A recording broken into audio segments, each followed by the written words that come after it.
live. All right. All praises. Can y'all hear me? Con. Con. All praises to the Most High.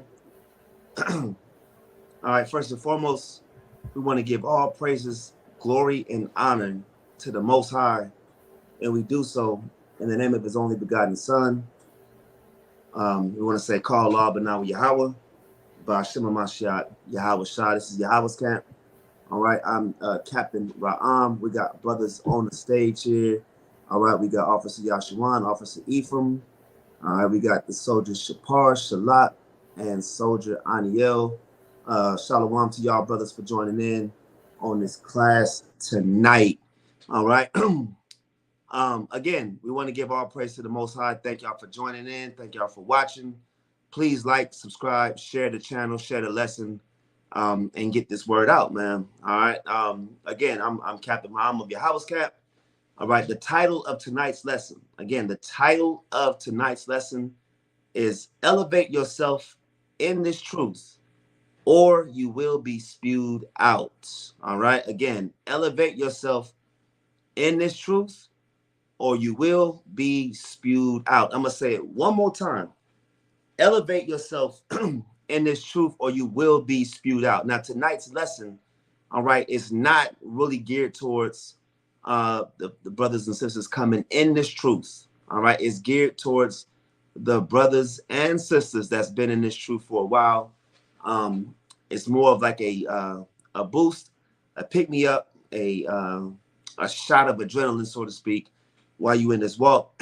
Every now and again, we need it. I need it. All right. And this is something for all of us to meditate on, hearken on, and again, to learn from as brothers and sisters in this truth. Again, elevate yourself in this truth. Elevate yourself in this truth, or you will be spewed out. All right. All praises. Shalom to the soldier Kazak just joined in. Shalom, King. How you doing, Ak? Hey, shalom, shalom. Yabashim Yashab Barakathum. Doing good, Cap. Hey, shalom to the brothers. Hey, before we get started, brothers, y'all want to say anything for the listening audience? This place is finished. Hey, Khan. That's right. Officer Ephraim. This place is finished. America is pretty much going down. All praise to the Most High for that. All right. Anybody else want to say something before we get started? All right, going once, going twice, and again, if you got precepts, brothers already know. We're going to go ahead and get those precepts out. This is a co-op, so to speak. So I got brothers on here that's going to help me bring this out through the spirit of Yahweh Ba'Shem, Yahweh Shah. Shalom to the Cap. Shalom, Captain Yashu, doing mighty work, holding it down on the TikTok. Hey, brothers is doing some mighty works, which is beautiful for tonight's lesson. Beautiful for tonight's lesson, right? Elevate yourself in this truth, or you will be spewed out. All right. So we are YAHAWAH'S camp. All right. Again, we're going to come in the name of Yahweh, in the name of His only begotten Son, Hamashiach Yahweh Shah, who the world ignorantly calls Jesus Christ. All right. The title of tonight's class, like you heard, how do I elevate myself in this truth? Right? Do I want to get spewed out? Some of the questions that I want the listening audience to ponder on is, what does it mean to be spewed out? Is it talking about from a cap? Or are we talking about being spewed out from this truth altogether? Things to think about. What is the job description of being in this truth in 2024 as opposed to 2,000 years ago?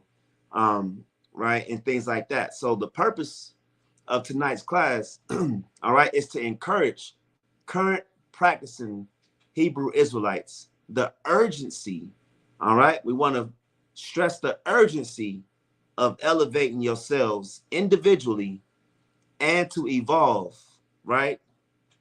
As we are strengthened in this doctrine. I'm going to say that again and say it clean. The purpose of tonight's class is to stress to current Hebrew Israelites, practicing Hebrew Israelites. You kept a couple feast days. You kept a couple high holy days. You wearing the fringes. You keep the Sabbath days. You do the new moon, Shabbats. I'm talking to you, brothers and you sisters. The urgency of elevating yourself individually in this truth, right?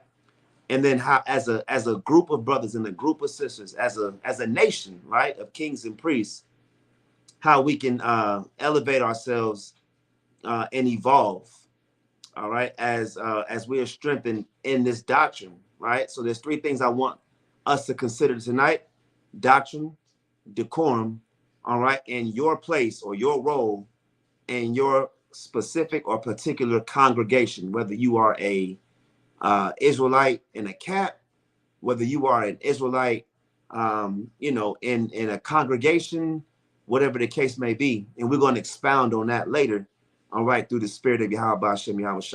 All right, so that's the reason why we have in class tonight.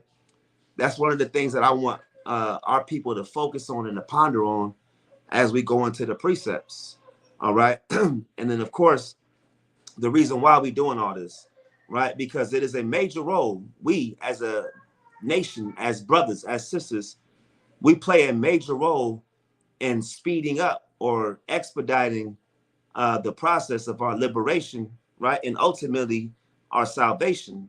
When we go out on those highways and byways, when you're doing videos, I think Captain Shuv did a beautiful job on edifying the brother on the side of the street, just out and about, right? Shout out to that brother for doing that. So as we do these things and as you evolve, it's your job to speed up the salvation process.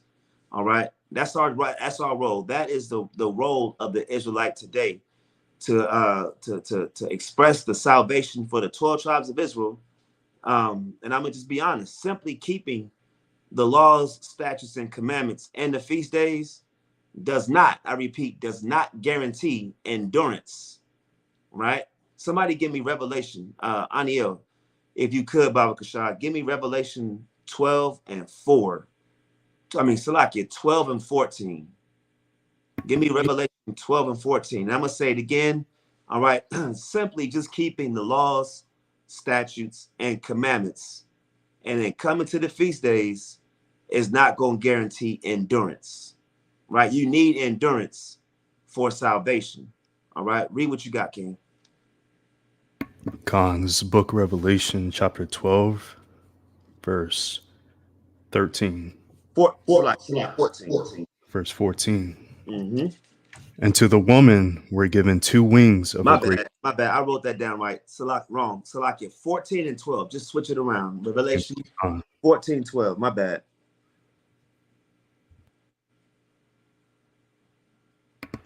All right, Khan. This is the book of Revelation, chapter 14, verse 12. Here is the patience of the saints. Here are they that keep the commandments of the Most High and the faith of YAHAWAH'S. Khan. All praises to water. So why do we bring that out, right? Because again, just keeping the law, statutes, and commandments does not guarantee endurance. You're going to need some type of endurance to work with that word patience. All right, it said here's the patience of the saints. So one of the key notes for salvation is patience. Doing this thing for decades and decades and decades. And shout out to the elders of YAHAWAH'S camp. Elder Zaquan, Priest Jacqueline, brothers been doing this work for decades and decades, still doing the work, still going out, speaking at schools and colleges and traveling and putting their own money and using their own gas and doing all this work. And they over 50 and they've been doing this work longer than some of us been alive. So shout out to them brothers right there. That takes a great deal of patience and a great deal of endurance. All right, read it again. Khan, this is the book of Revelation, chapter 14, verse 12. Here is the patience of the saints. Here are they that keep the commandments of the Most High and the faith of YAHAWAH'S. Khan. So we got the faith, right? Most brothers got the faith in YAHAWAH'S death, burial, and resurrection. And we still learning these commandments. We still learning these laws, right? You're not going to master the laws, but you're still learning them. But one of the great deals that we tend to neglect is endurance. This is why you see brothers come in this truth and they come out, right? They come in this truth, they come out. You see them, they back out. They come back around, they back out. Or you got brothers that's just doing the bare minimum, coming to camp, and that's it. Again, the title of this room, the first word is to elevate yourself. Elevate yourself, right? If you a sign holder, how do I work myself up to reading? If you a reader, how do I work myself up to be a teacher, right? If you a teacher, how do I find myself and elevate myself to doing class lessons? All right, all these things work into elevation. When you at work, you elevating yourself to get that promotion. When you in classes, whether you in college, you elevating yourself. You're actually putting pressure on yourself to move up, right? And working out. Let's say you're a guy in fitness. They got something called gains, right? Anybody know what gains is?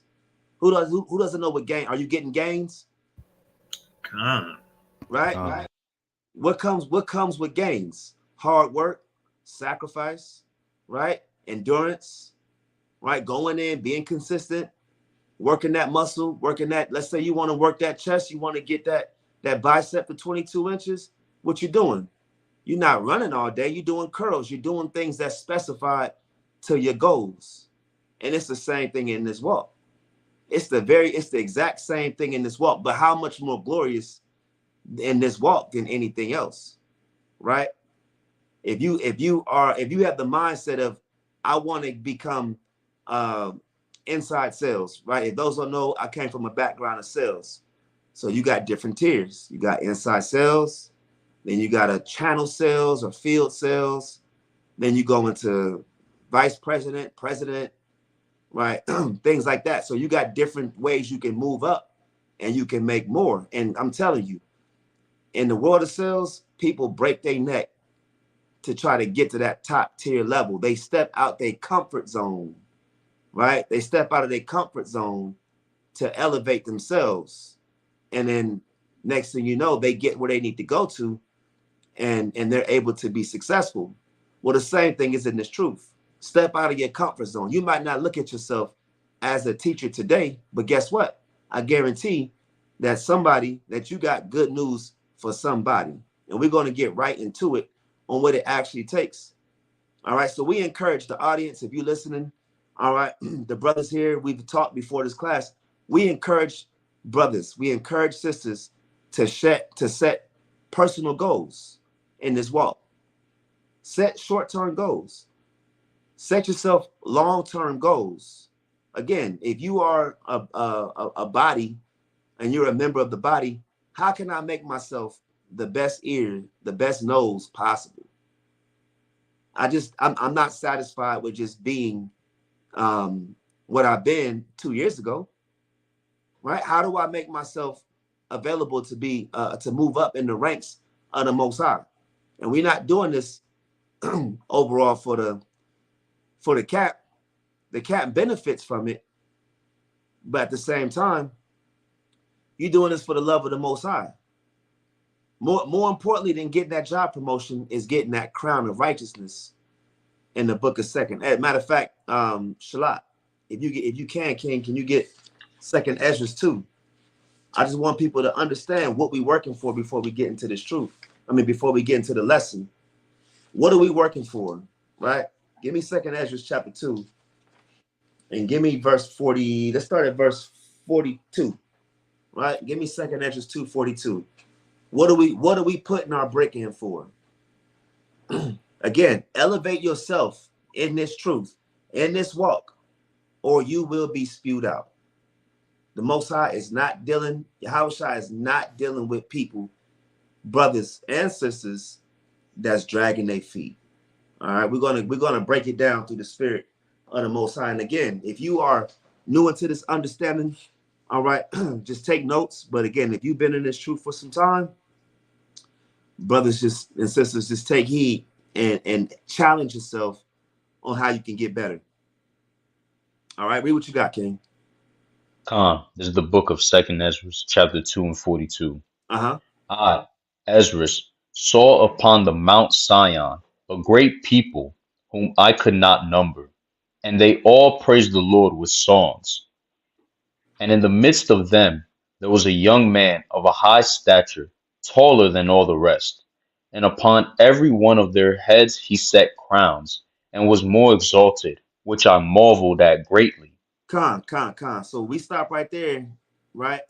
Ezra saw brothers getting their payday, so to speak. You've been making this investment for the latter part of your life since you came in the truth, whether it's been 20 years old, 38 years old, 30 years old, 40 years old. Some brothers is coming in at the age of 50. Sisters coming in at the age of 60, right?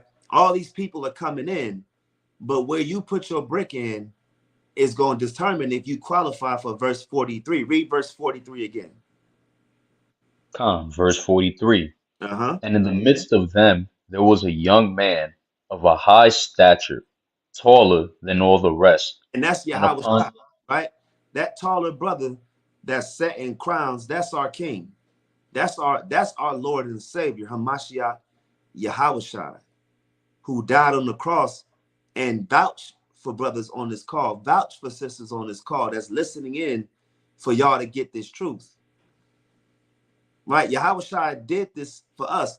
Hey, look, not everyone was going to get this. So you in a privileged position to take this ball and score a touchdown.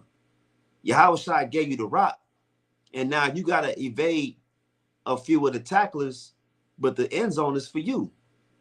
Not everybody gonna get the ball. All right, that's the man right there. The higher man, the young man that's high in stature, taller than all the rest. That's YAHAWAH'S. All right, read on. And upon every one of their heads he set crowns, He and said was what? more he set crowns. He said crowns. The crowns represent rulership and governorship. The crowns represent judgment. We're going to get into that too. Revelation, the 20th chapter. All right, read on. And was more exalted, which I marveled at greatly. Read. Verse 44. So Uh-huh. I asked the angel and said, Sir, what are these? He answered and said unto me, These be they that have put off the mortal clothing, and put on the immortal, and have confessed the name of Yahweh. Now are they crowned and received palms. You see that? So it says, these be the ones that took off the mortal clothing. You was in sin. Brothers was in idolatry, fornication, all types of wickedness. Now we put on the immortal clothing. The immortal clothing is coming into this truth, receiving the gospel, and of course going out there and regurgitating the gospel to the other people that have the mortal clothing on. It's not enough to just keep the laws, statutes, and commandments. You also have to be an evangelist. You also have to go out and teach this gospel the best way you know how, and then you just get better at it. I'm from the proponent. I'm from the mindset of any man that coming to this truth got something to say that's beneficial for someone to listen to. So in that regards, anybody can be a teacher. That's just my personal opinion, because everybody that I've come across I've been able to pick up good information from all these brothers in our camp, not just from the elder, not just from the priest. I'm able to get information from the soldiers all the way up to the officers, all the way up to the elders and beyond, right? Because the Most High ranks don't mean anything. The Most High put the spirit on us to come into this truth for a reason, right? For a reason. And that reason, we're going to get into it, because YAHAWAH'S gave you a commandment. YAHAWAH'S gave you a commandment. And it's our duty to listen to our elder brother. If you want them crowns of righteousness, well, you got to do the work, right? Anybody ever do a science project or a project in class, and it's a group project, and you got that brother that didn't do no work, and he got the same grade as everybody that put in the work? Well, the Most High don't get down like that. The Most High gonna give you your reward based off your work. All right, read on, Sloth. Verse 46.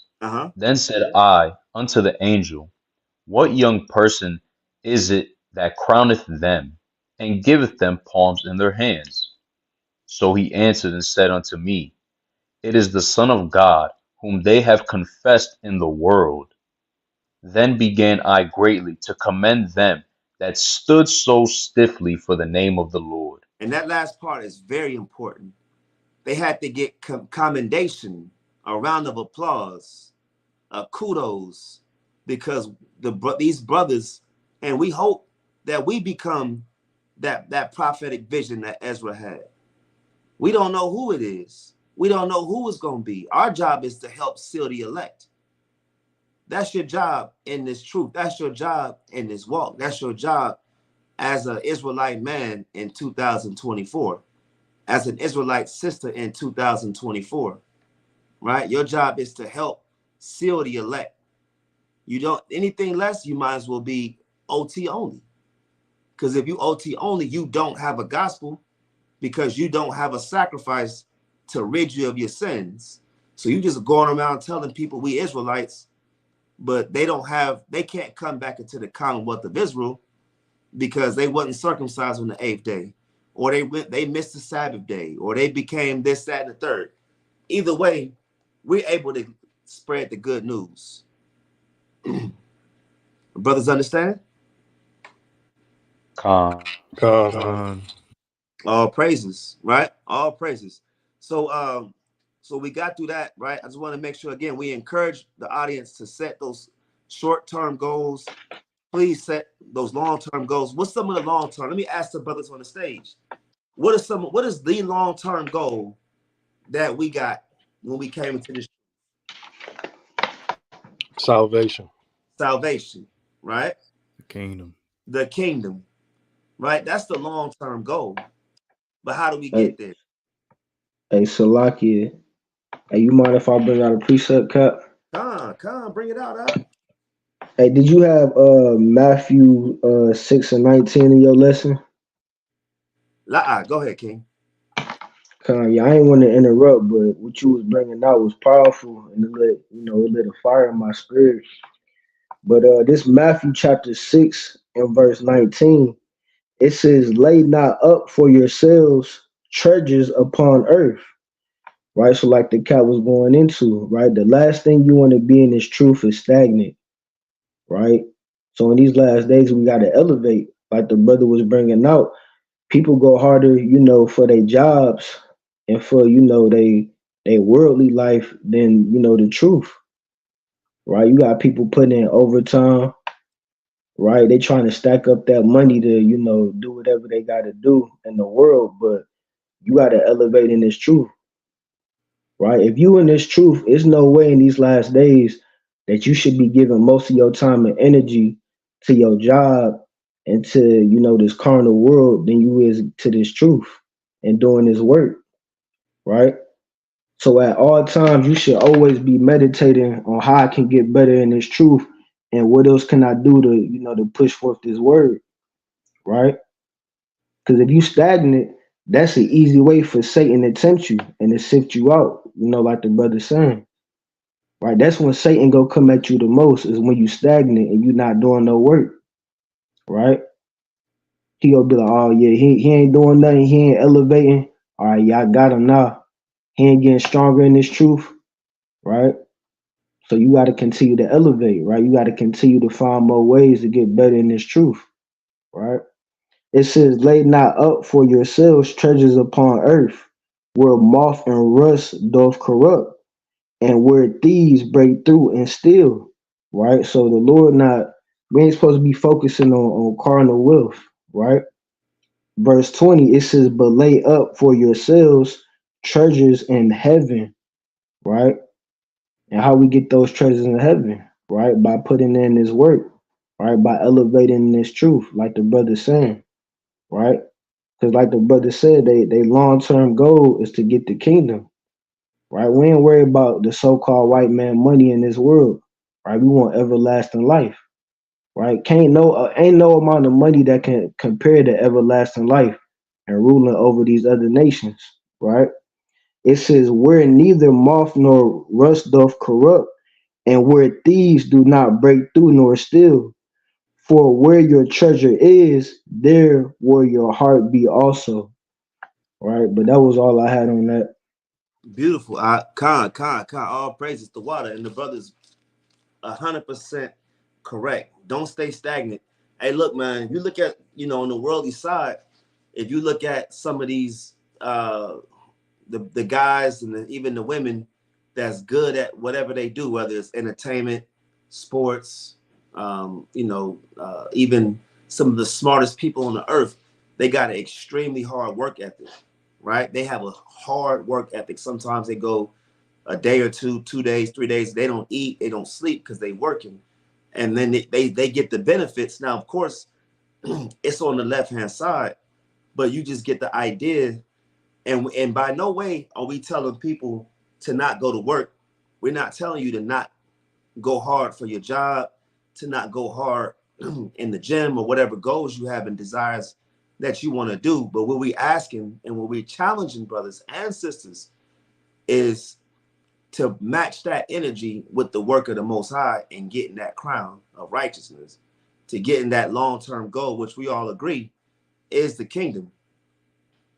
Right. And that's the beautiful thing about having the camp is when you have brothers here, we help encourage each other to get to the kingdom, because we not better than anybody. But what we did do better than everybody else is we linked up with like-minded brothers to help keep us on our square. Right. I don't care, some of these celebrities. One thing I can say is they work hard. They work extremely hard and they get the payout. And the same thing, we got to apply that same mindset when it comes to this truth to try to get the kingdom, right? When you first coming in, you feeling yourself around, trying to make a name for yourself. You're learning as much precepts. That's cool. Over time, you got to start setting those goals and saying, this is where I want to be at next year. And I'm a lot better where I was at last year than last year. So like the brother YAHAWAH'S was going into, that Matthew 6:19 is beautiful, because how many times do we lay up ourselves treasures upon this earth and not focus on the kingdom? I'm working on that promotion. I'm reading all these books on how to become a better public speaker, or how to become a better presentator, or how to work PowerPoint, Microsoft, and Excel, and all these different documents. You educating yourself and everything else, and you're going through the labor, and you're coming and you're stepping into a out of your comfort zone to become better, right? Anybody that's moved on in their company, when they became better, they had to step out of a comfort zone. The same thing with the Most High, right? You got to step out of that comfort zone and say, let me start speeding up the process on getting this elect sealed. Last time I checked, you need 12,000 from each tribe. I don't know where we at in the number as far as having these tribes sealed, but I do know the more camps come out, the more brothers is coming out.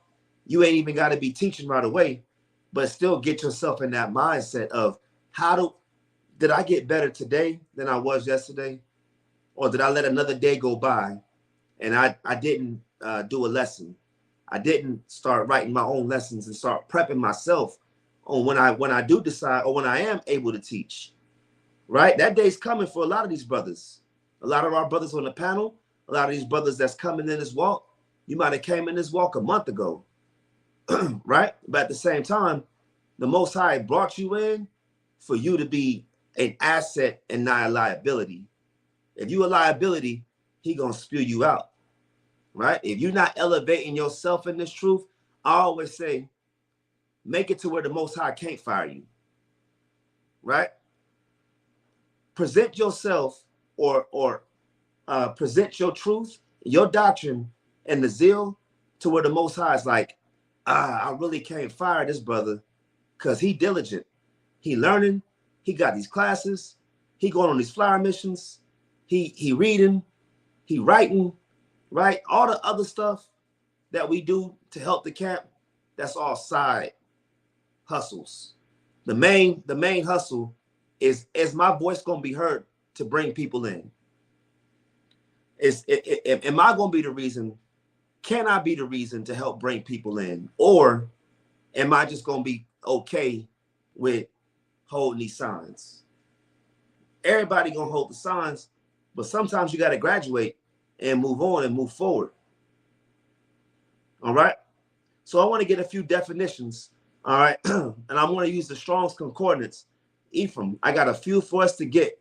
So before we go into this lesson, I want brothers and sisters that's listening to take heed and write these definitions down. Write down these Strong's Concordance numbers. Give me H3966. All right. The first word I want people to meditate on as you're going through this lesson tonight is the word diligent. One word that I want to bring out so far is diligent. All right. The Hebrew word, the Hebrew letters, the Hebrew concordance, Strong's H3966. And can we get that definition? Strong's H3966. Me'od. Me'od. Let's get that definition. Con. The definition, exceedingly much, might, force, abundance. The definition, properly, vehemence. Vehement, right? Right. Vehement. Come on. Vehemently. Uh-huh. Wholly, speedily. It said what? Speedily. Speedily, right? Speed, right? What does that mean? That's the word I want. That's the word I wanted right there was speed. All right. Meditate on that. Come on. Diligently. It said diligently. Come on. Especially. Uh-huh. Exceedingly. Far, fast, good, greatly. So 2 words I want people to focus on. Well, 3, right? Diligently, vehemently, but also speed and fast. Speed and fast. Yeah, you came in this truth, but are you having the mindset of how fast I can start learning so I can go out there and go to war? Or is it, I'll get to it when I can. I really want to play this last quarter of Madden. It's playoff season. You know, when you start dragging your feet, right? Like the brother was going in, you stagnant, Satan gonna get you up out of here. You a liability. Most High ain't gonna use you. Most High ain't working with that. He's not working with the slothful. All right, here's another word. Let's get it in the Greek. All right, let's get G4710. G4710. Strong's G4710. Spewed Out. And it means haste, with haste, earnestness, diligence, right? To dispatch, speed, eagerness, earnestness, business, being about your father's business. You see how I said eagerness, earnest, right? This is what we're talking about. Listen, we all grew up, right? When in that ice cream truck, how eager were you to go run that ice cream truck down to go get whatever you wanted out the truck? You would wait, right? I'm just using a revisionist history, right? When it comes to that paycheck, I used to have to go get my paycheck. Now they got the direct deposit, but I would go pick up my check and I would be on the first bus to go down to the spot I was working at to go get that paycheck. And then I went right over to cash it. Eagerness. I use speed. I didn't even brush my teeth sometimes. We got to have that same spirit when it comes to getting out and really putting our brick in. Again, just doing the laws, statutes, and commandments alone ain't going to give you endurance. You got to have this diligent. You got to be earnest. You got to have that word vehement, right, in your vocabulary. All right, here's another word I want us to focus on is growth. All right, get G837. G837. So far we got diligent, right? And that's mostly geared towards speed in the context for tonight, right? But also growth. All right, let's see what that one is. Strong's G837. Auxano. And that is to cause to grow. Wait, get one. Scroll up a little bit. What's under grow? To increase. It says to increase, right? Or is brothers increasing? Again, we're going to go into a couple things, whether it's doctrine, decorum, or your position in your congregation. Are you increasing? Right? Or is you just showing up because this is a thing to do? This is when it becomes a religion, right? When you go into the church, when I grew up in the church, you just show up because you had to. That makes it religious. I'm just showing up because I got to. Now it's a religion. As opposed to I'm showing up because I really want to still to select so I can get up out of here. I'm showing up, I'm coming out, I'm doing this work because I can teach this doctrine. And when she get it, when he get it, when they get it, when we all get it, we're going to be on top. Some of us got to start thinking about, how do I get out of jail? Try to break out of prison. The guys that break out of prison, yeah, there's patience, but it's a calculated patience. You doing that prison break, and then when you get a little bit of time to get out and you see that green light, you up out of here. You're not looking back. You're not doing any of the things that's going to keep you back in the prison. All right, let's get the rest of them definitions, Baba Kasha. Khan. It says to grow, to increase, to become greater. To become greater. How great can you be in this truth? Are you satisfied being a sign holder? Are you satisfied holding posts 4 hours and you ain't say a word? Or are you trying to work yourself into being a teacher and having your name written in the Lamb's Book of Life? Trying to achieve greatness, and maybe Hebrews 11 to have your name in it. The Hall of Fame of Faith, and they got YAHAWAH'S, right? They got Kazak, Shalat, Mahar, Shapar. Brothers coming up from miles and miles away. And you got brothers all over the nation that's putting and doing some mighty, mighty works. Brothers is doing a rendition of the Israelite Bible. Shout out to them brothers, right? You got brothers that's doing music, right? And that's great. You got brothers that's doing breakdowns, 2 breakdowns a week, 3 breakdowns a week, still taking care of the family, taking care of the kids, still excelling at their job, finding time to study so that they can help edify our people, right? And then listen, what's going on with YAHAWAH'S camp now is, we increasing.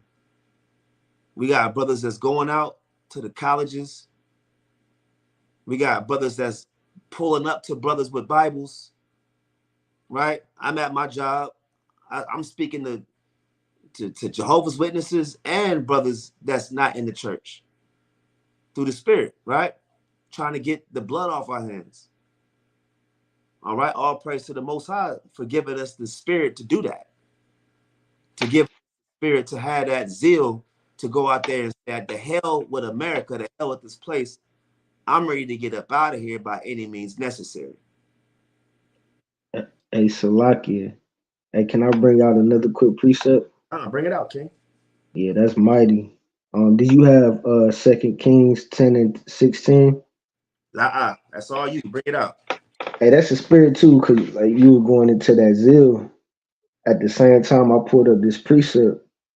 Come. But let me bring this out. This 2 Kings chapter 10, verse 16. It says, and he said, come with me and see my zeal for the Lord.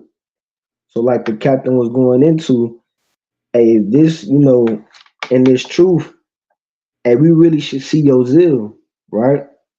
If you go as hard in the truth, as you say you do, we should see that zeal, right? We should see brothers elevating. Shouldn't nobody be in the same spot? The type of spirit you should have in this truth, like the cat was bringing out. What can I do more, right? By this time next year, I want to be in a better position, right? I want to be doing more work for the camp, right? For this truth, right?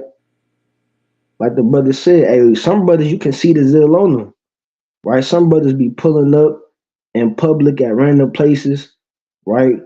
Bringing out the gospel to our people, right?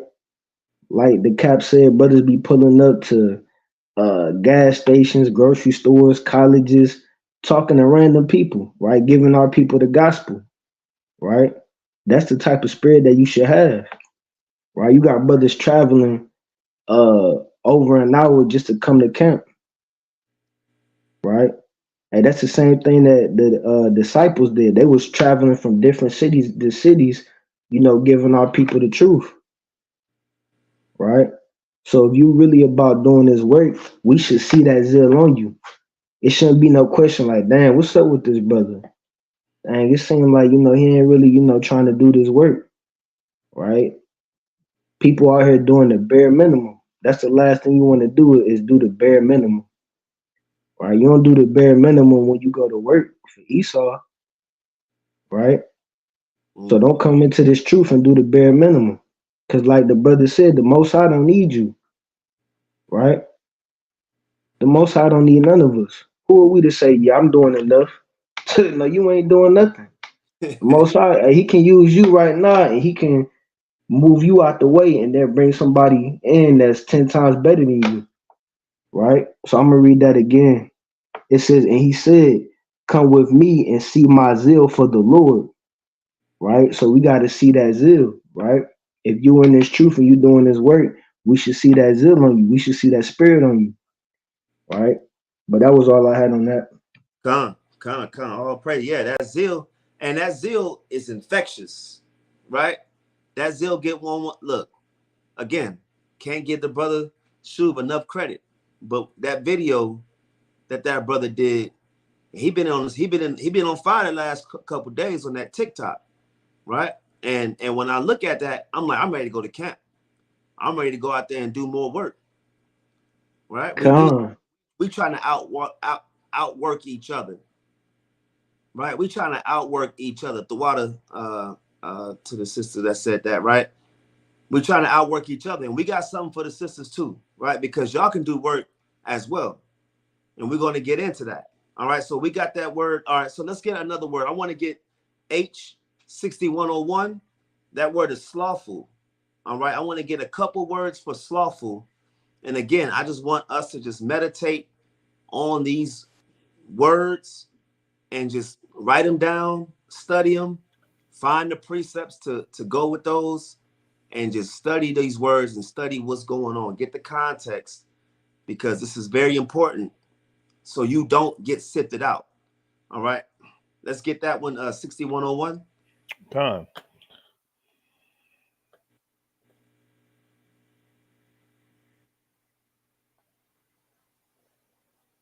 Oh man,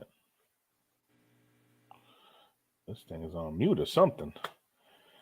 Anyway, it's all to sal, and it's to be sluggish, to lean idly, to be indolent or slack, to be slothful. Right.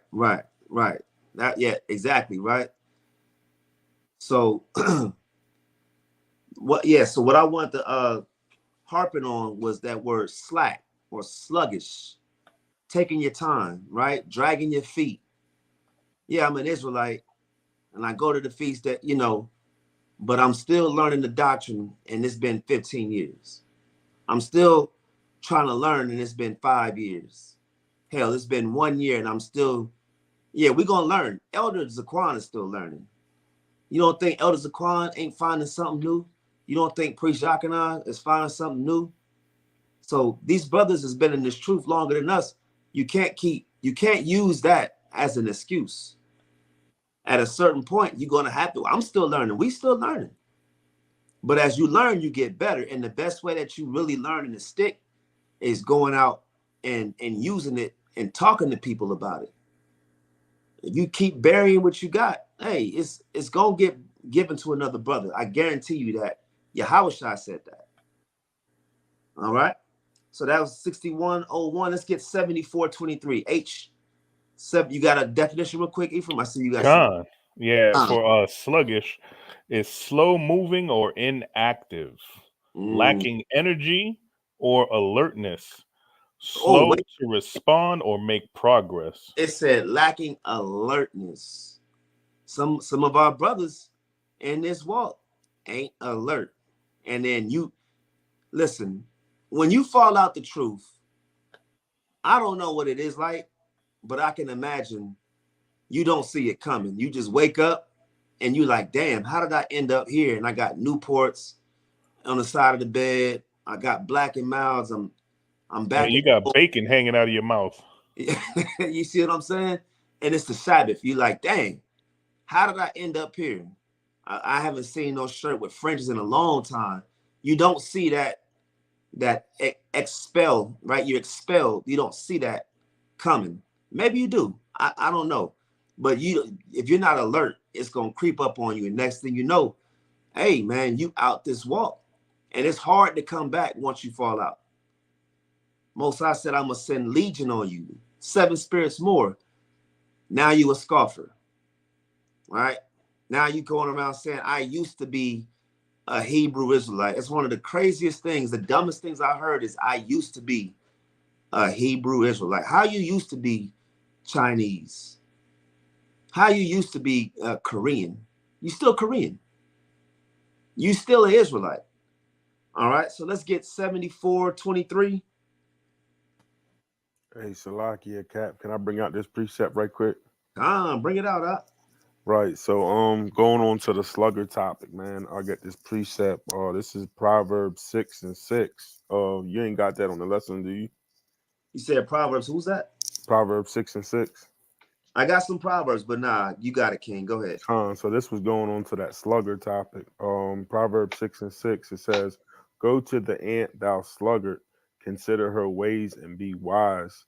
And we know how them ants are, man. Like, especially summertime in Carolina, them ants get treacherous.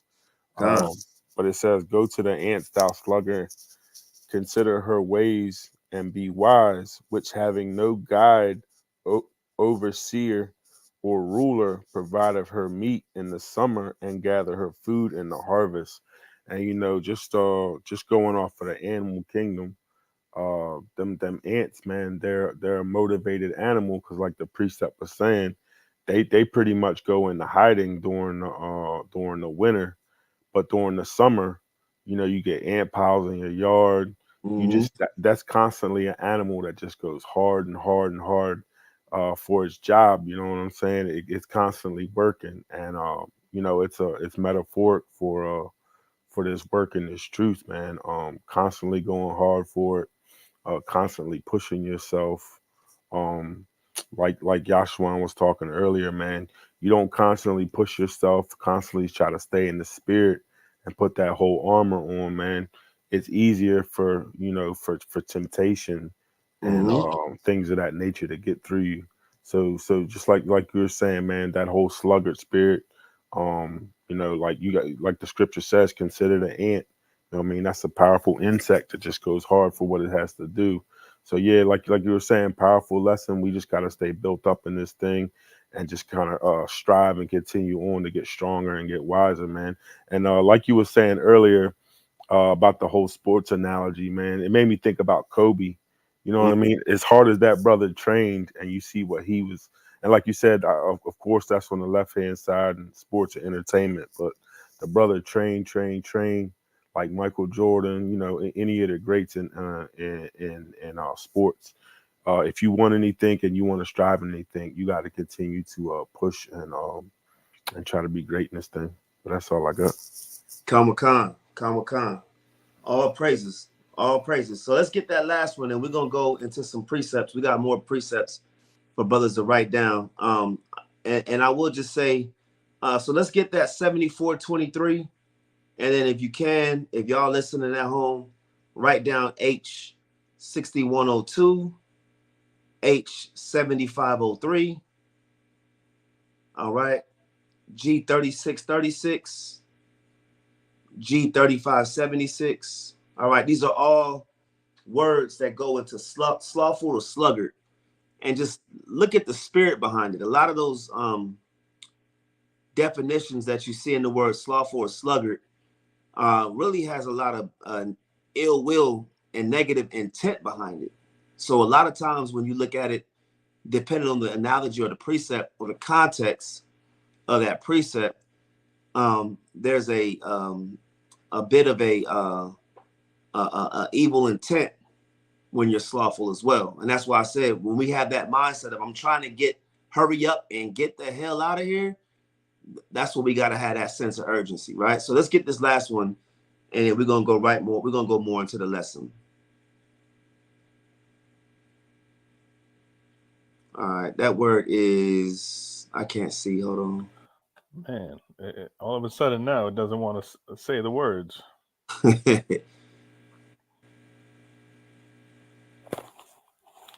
Damn. Okay. Well, it's Remia. Remia. Right. And it means laxness, slackness, slackening, deceit, treachery. And that's what I was talking about, right? That word goes into deceit and treachery. When you're slothful, right, it goes into, really, are you deceiving your own self or deceiving your family? Right? When I drive to work, I see people on the bus stop from the night before that's been drinking, and they on that bus stop sleep, right? Sometimes 8, 9, 10 in the morning, passed out like they at the crib. That's deceitful, because if I got a family and I'm telling my wife and kids I'm doing all I can to give you a better life, and the next morning I've been drunk all night and I'm on the bus stop day in and day out, that's deceit and that's treachery. That's a treacherous spirit to have. Now, if you sleep at the wheel of feeding the lost sheep of the house of Israel, and you sleep, now that's also deceit and treachery. You're not prepping these lessons thoroughly. Well, I'm gonna just put something together and just throw it up there, or I'll just go out there and teach and give a few precepts. And I said the same thing last week. I'm gonna do it again this week. That's deceit and treachery. You're not putting that effort as you would anything else. All right. It said false, guile, idle, slack, and slothful, right? That word idle is what YAHAWAH was going into. If you stagnant, you idle, that's the devil's playground, right? We all heard that saying before. An idle mind is the devil's playground. You're not working on trying to achieve those goals and how to get there, then you're going to end up being sifted out. Again, the title of this room, the title of this lesson is what? Elevate yourself in this truth, or you will be spewed out. All right, let's get 2 Thessalonians 3 and 10. Now we're going to go into some precepts. Just want to make sure that everybody got the understanding of the definitions. And then let's go into some precepts. Kazak, are you there, King? Cap, I'm here. Hey, Shalakia, King, can you get that 2 Thessalonians 3 and 10? Cap.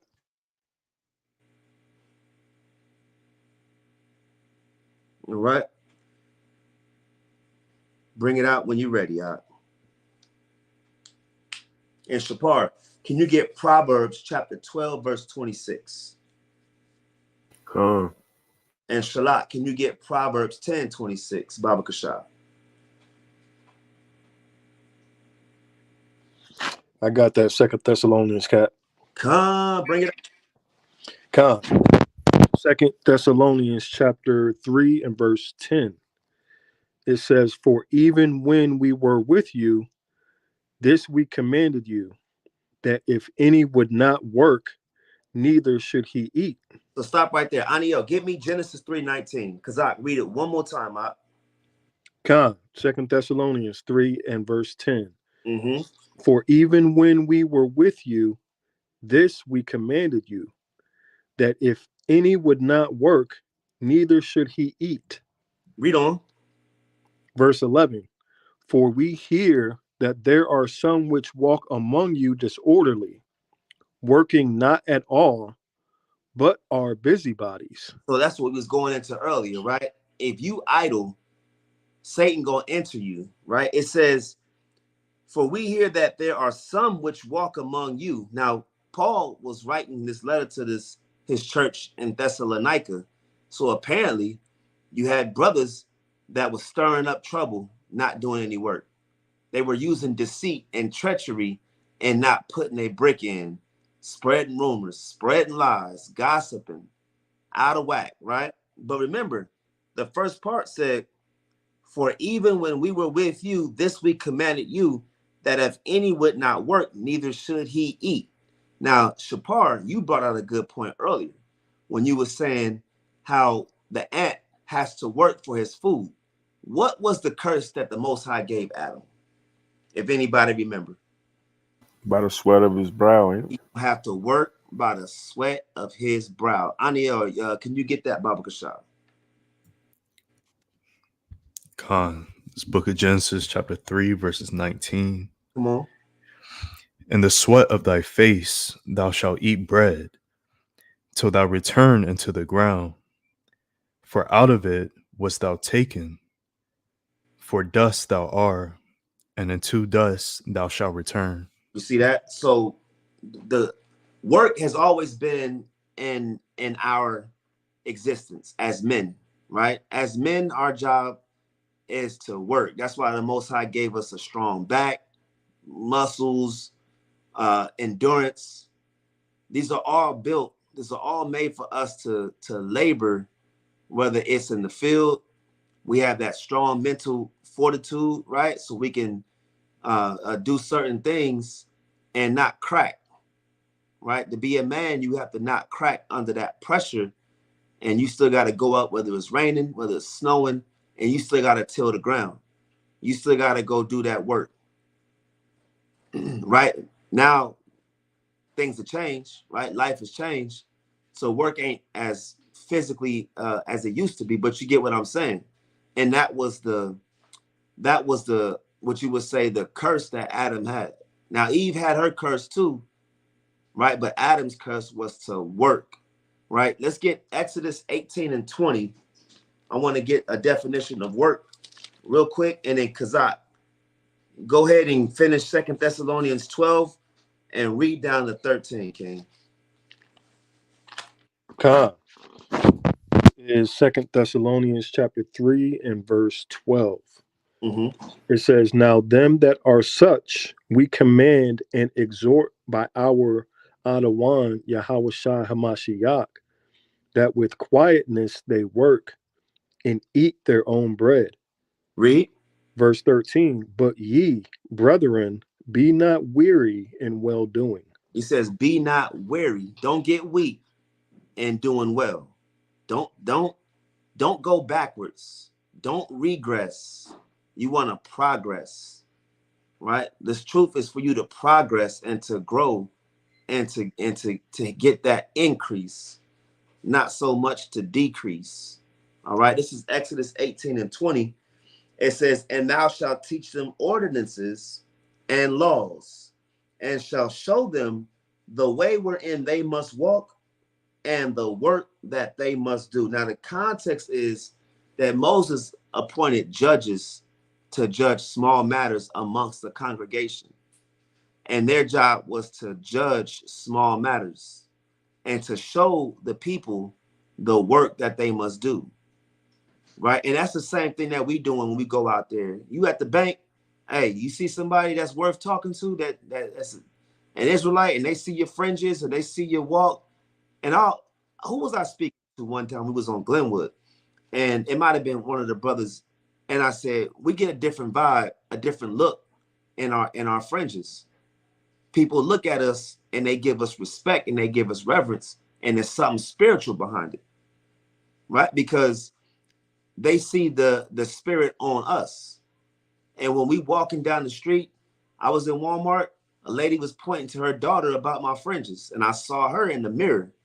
See, they didn't do it in my face, and I was like, yeah, you know, we the Israelites. Just plant a seed and keep it pushing. We the Israelites. Here's our flyer. Here's our number. Here's our YouTube. Check us out, right? That's it. You ain't got to water and yield the increase, but at least plant the seed. And anybody can do this. You ain't got to be in a camp to help seal the elect, to help put your brick in. You can do your job just by going outside and doing something.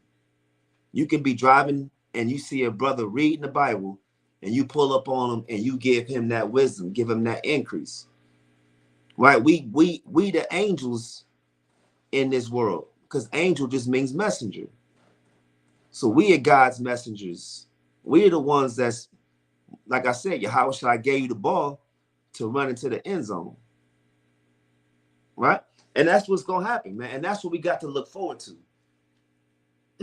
All right. Who got that next precept? Let's get Proverbs 12 and 26. Con, I got it. Bring it out, King. It's the book of Proverbs, chapter 12 and verse 26. The righteous is more excellent than his neighbor, but the way of the wicked seduceth them. You see that? It says the righteous is more excellent than his neighbor. Why? Why would Solomon put this in there? Because you got brothers that have a mindset of trying to elevate his people, right?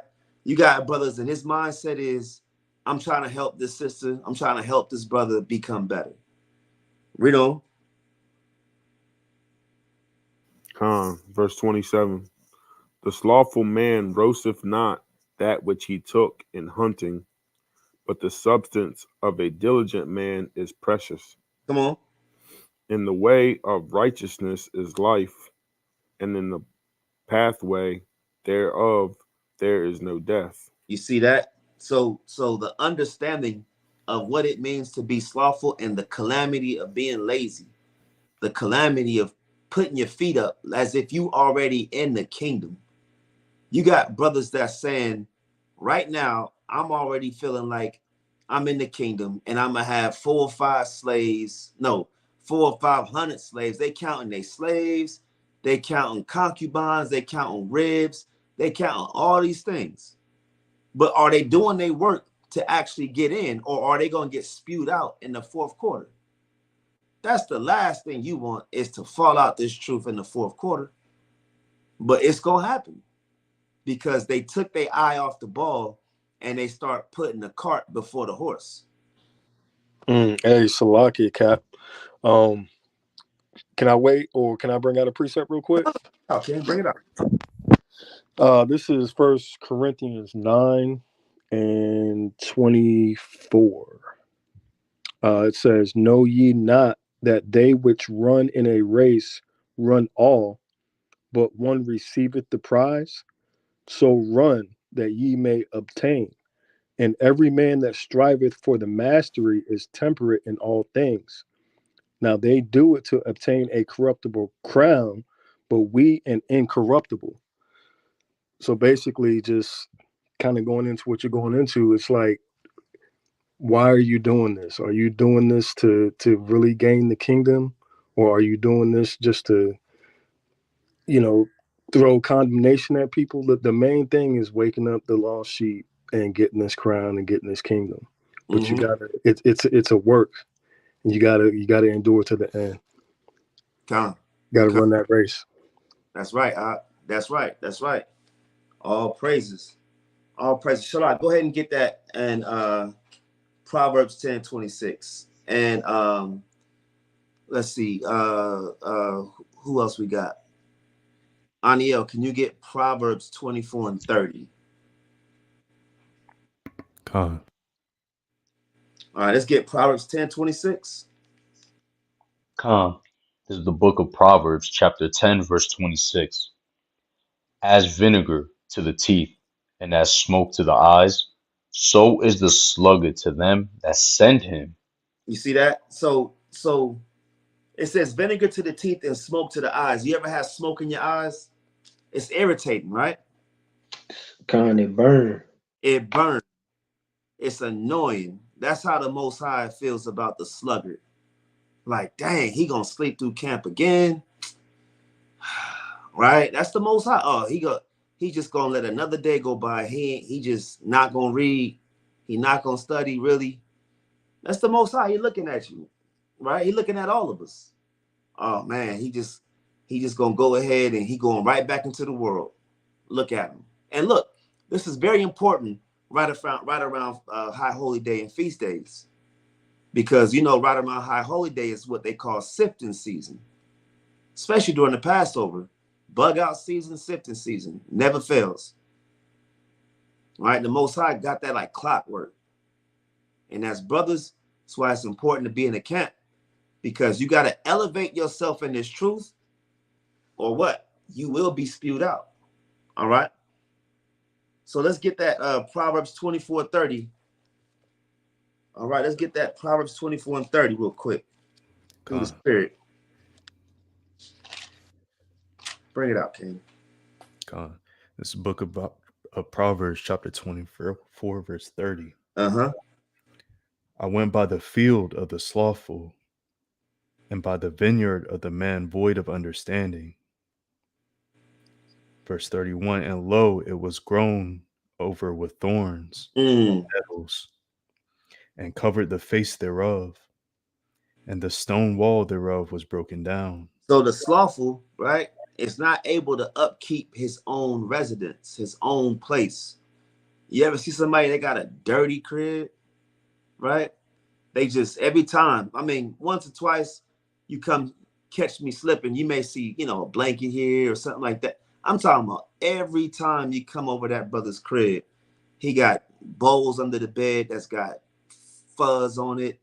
He got, you know, macaroni and cheese on the dresser, and, you know, he got ants and roaches, you know, you got beer bottles, and, you know, back in the world, brothers had blunt wraps and ashtrays all over the place, socks, dirty socks, and drop. That's this brother here, right? It said a slothful, and he couldn't even take care of his own place. The vineyards, the thorns overgrew through the walls. He couldn't upkeep his place. He couldn't keep his land clean, right? Read on. Verse 32. Then I saw and considered it well. I looked upon it and received instruction. Verse 33. Yet a little sleep, a little slumber, a little folding of the hands to sleep. Verse 34. So shall thy poverty come as one that travaileth, and thy want as an armed man. You see that? So, and it says a little, just a little bit of that sleep. Now, of course, it's not saying, you got to look at the wisdom behind this. It's not saying don't sleep, right? Solomon's advice is not saying don't sleep. Solomon's advice is saying if you oversleep just a little bit, it can throw your day off. That's why we was going into the brothers like Kobe Bryant, and, you know, knowing that that man was waking up 3 a.m. to go shoot hoops, and he already made it.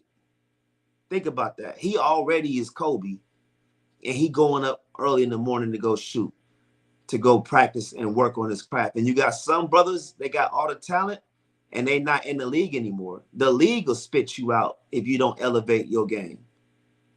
If all you know how to do is slam dunk, and you didn't work on that jumper, or you don't know how to play defense, you're going to get out the league, bruh. Because you're not elevating. There's no evolution. There's no evolving. The Most High is going to do you the same way. All right. So what are we doing? We're going to work on elevation, especially coming into the year. I want brothers and sisters to write goals. Where do I want to be at next Passover if we still here? What do I want to add to my repertoire? I'm weak in this subject matter. Now let me make this one of my strengths. I'm not really good with the virgin birth. Okay, cool. Let me work on that. Let me get understanding. Let me ask brothers. You got brothers in this camp. You got brothers all over that got a wealth of knowledge. Utilize it while they're still alive.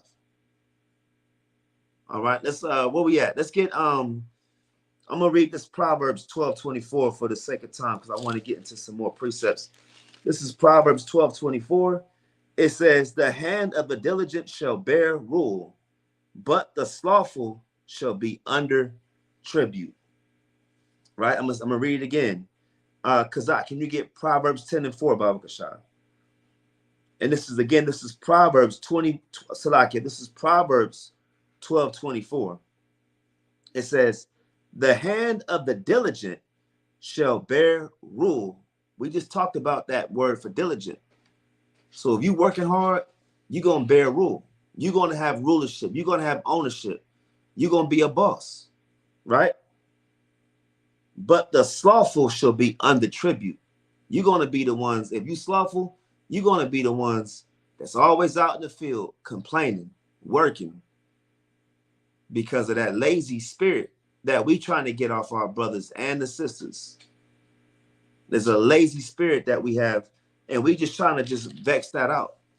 And it takes classes like this for you to see and look in the mirror and say, what can I do better? How can I grow in this truth? Because let's get that Proverbs 10:4. All right. Shalak, get 2 Corinthians 8:7. Con. It's the book of Proverbs, chapter 10 and verse 4. It says, he becometh poor that dealeth with a slack hand. Read it again. He becometh poor that dealeth with a slack hand. Look, the scripture says, he becometh poor that dealeth with a slack hand. All right. It's not so much of, I got bad luck today, or it didn't work today. No, a lot of times, did you even go out and try? They say 90% of the battle is showing up. Well, I say 50%. I might have got the numbers wrong, but you get what I'm saying, right? 50% of the battle is showing up. The other 50 is doing the work. The more you come out and do the work, and when I say do the work, I'm not always saying, let me go to camp. That's a lot of the work. That's the majority of the work. That's the best way to do the work. But also, hey, listen, like we said earlier, you can be, listen, if you out and about, you can talk to people just by being around. Just being around. Just being a brother that's saying, listen, I really want this to end. America makes me sick to my stomach. I need to get some more of this word out. And if everybody is watching this video, if they had that same mentality, imagine how big the net will spread. You spread a bigger net if everybody's doing some work. Everybody's going out there teaching. We got our brother in our camp, all right? Officer in our camp, Zion Gabar. Brothers know Zion Gabar. He started off coming around camp, just holding posts, right? Now the brother is reading on a weekly basis. That's what I'm asking brothers to elevate themselves. You think it was easy for that brother to just go from showing up to now he reading, bringing precepts? There's a process. A Salaki cat, that's powerful too, because the brother, he don't really got good sight. For those who don't know, the brother got to wear glasses, in order to read. But the Most High gave him the strength, man. He elevated him because he showed that diligence. And brother stepped out of the comfort zone to read, right? You know how hard it is to read, and you can barely see, and then you on camera, and then there's people there, like, right? And the brother caught a body 2 weeks ago. That video just posted up. All praise to the Most High. Shout out to Ephraim putting that video up. But hey, was that you, Ephraim, or was that Zapanya? Hey, which one? With that With Maddie? Maddie. Oh, I just put that one up. All praises. But if y'all see that video, right, the latest video we had, hey, Zion Gabar caught a body, man. Just body, all praises. Salaki, what did I miss? No, I thought it was you that put that video up about Maddie. No, that was Zeph. I'm gonna put it up on TikTok probably like tomorrow or Friday. But look, I figured out your name. It's gonna be the Edomite Tear Drinker. He said the Edomite Tear Drinker. Damn. Hey, but look, I didn't do it. It was the Most High. Because remember, they came up as agnostic. And the words, it was cut like a two-edged sword. That was the Most High that did that. All praises. All praises. Where we at? Let's get 2 Corinthians chapter 8, verse 7. Khan, I got that for you, Art. Come, bring it out, King. 2 Corinthians chapter 8, verse 7. Therefore, as ye abound in everything, in faith and utterance, and knowledge, and in all diligence, and in your love to us, see that ye abound in this grace also. Read. I speak not by commandment, but by occasion of the forwardness of others, and to prove the sincerity of your love. Come on. For ye know that, Salaki, for ye know the grace of our Lord, YAHAWAH'S, that, though he was rich, yet for your sakes he became poor, that ye, through his poverty, might be rich. Come on. And herein I give my advice, Now this is for this is the advice that Paul is giving, right? Listen closely. Read. For this is expedient for you, who have begun before, not only to do, but also to be forward a year ago. Mm-hmm. Now therefore perform the doing of it, that, as there was a readiness to will, there may be a performance also out of that which ye have. Right. So we have to have that readiness to have that will. So that there must be a performance, and you got to be able to perform off what your readiness is. You stay ready, right? Read on. Read down to 14. Con, verse let me get verse 12 again. For if there be first a willing mind, it is accepted according to that a man hath, and not according to that he hath not. Right. And you got to have For that mind, that willing mind. So it all starts with the mind. If you look at some of the sins that Yahweh Shah said to abstain from, adultery started where? In the mind. Murder started where? In the mind. It was hatred for your brother. Adultery started off at what? Lust. So a lot of times your will to do this work, it starts off where? Also in the mind. All right. Read 12 again. Con, for if there be first a willing mind, it is accepted according to that a man hath, and not according to that he hath not. Come on. For I mean not that other men be eased and ye burdened, but by an equality, that now at this time your abundance may be a supply for their want, that Mm-hmm. their abundance also may be a supply for your want, that there may be equality. And that goes into that zeal being in infectious, right? You get new brothers coming in, they got that zeal, and that's that abundance that's going to go to the ones that lack abundance. And then the ones that lack abundance is going to be able to be abundantly made whole, right? They're going to have that zeal placed back on them. And that's the beauty of the camp, right? That is the beauty of the camp. And I want to ask brothers, right? I'm going to ask brothers. And if you in the chat, put your answer in the chat. What is the purpose of the Israelite today? What is the purpose of the Israelite man today? What do y'all think? Right, we'll go to the woman after, but what is the purpose of the Israelite man today?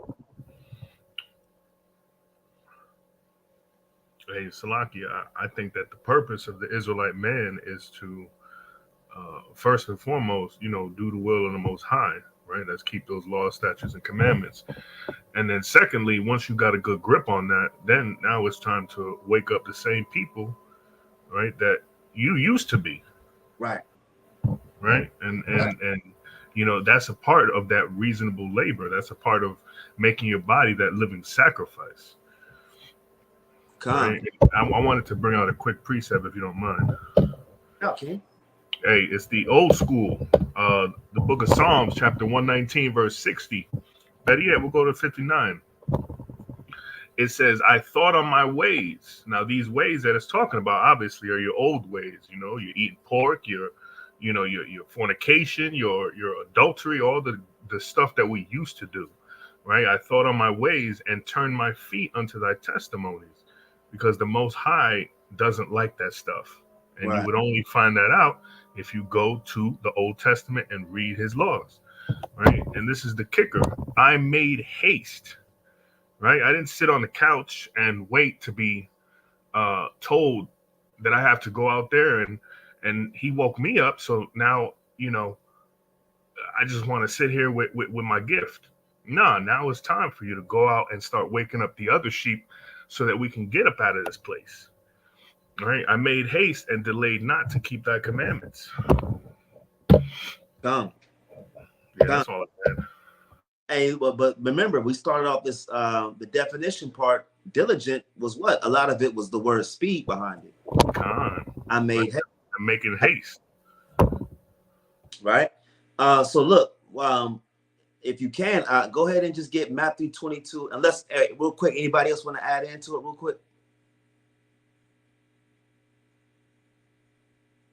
The purpose of the Israelite man today, and that's I agree with you, Ephraim. Right. I agree with that. Anybody want to add to it?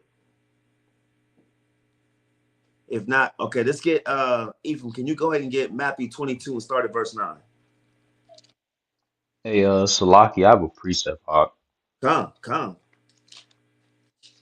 Khan, and this is going into what we just read also earlier in 2 Corinthians with the performance, right? And I want to say, Cap, mighty lesson that you've been bringing out. This is 1 Timothy 3:7. I'm gonna read it in the New King James Version, right? It says, "Moreover, he must have a good testimony among those who are outside." Now, the testimony is your performance, your acts, what you're doing, lest he fall into reproach and the snare of the devil. So yeah, when you're not out there doing what you got to do, when you're not trying to when you're being a sluggard, you're not performing, you don't have that good report, the performance is low. What ends up happening is that now you end up becoming a reproach. You start talking about I'm an ex-Hebrew Israelite, and then you fall into that snare of the devil. So you go right back to the madness that what you were doing, or even worse. Salakia, start read 6. Look at 5 and then read 6. Let's read 5. 1 Timothy 3:6. Salakia, read verse 5 and then go 6. Verse 5. Verse 5 in the King James Bible says, "For if a man now not know how to rule his own house, how shall he take care of the church of God?"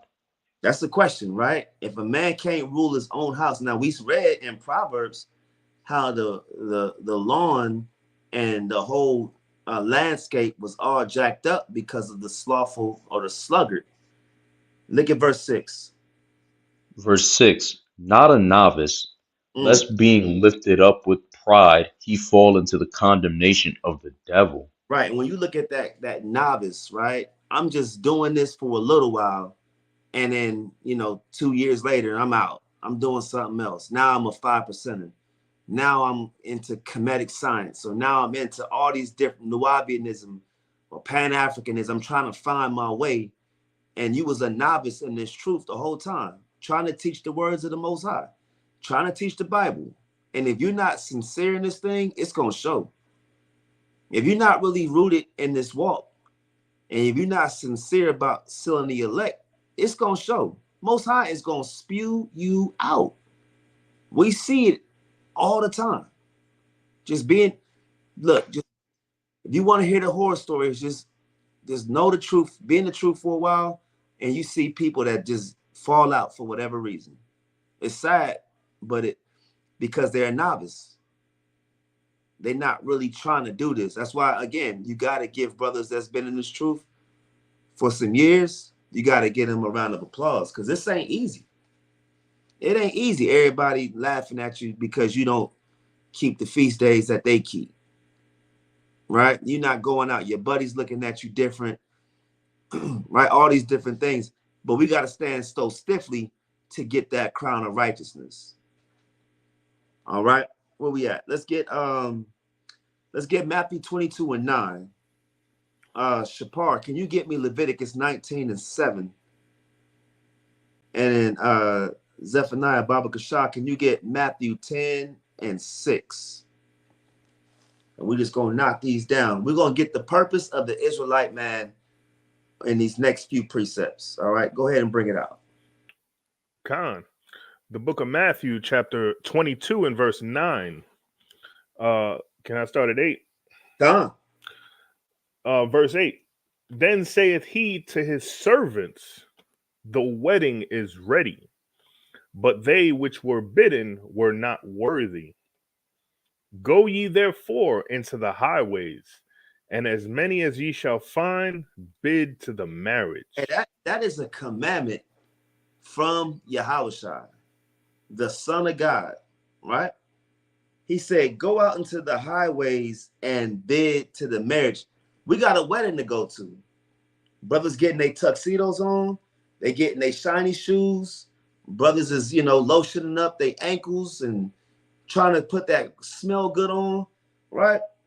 And if you just show up and you ain't do no work trying to get everybody else to come in, that's actually hatred for your brother, man. You showing your brother that you hate your sister, you hate your brother, if you just keep this information to yourself. And if you're not really doing the work and you expect to get the same result as the next man, that's not how it works. You trust me, it ain't working like that.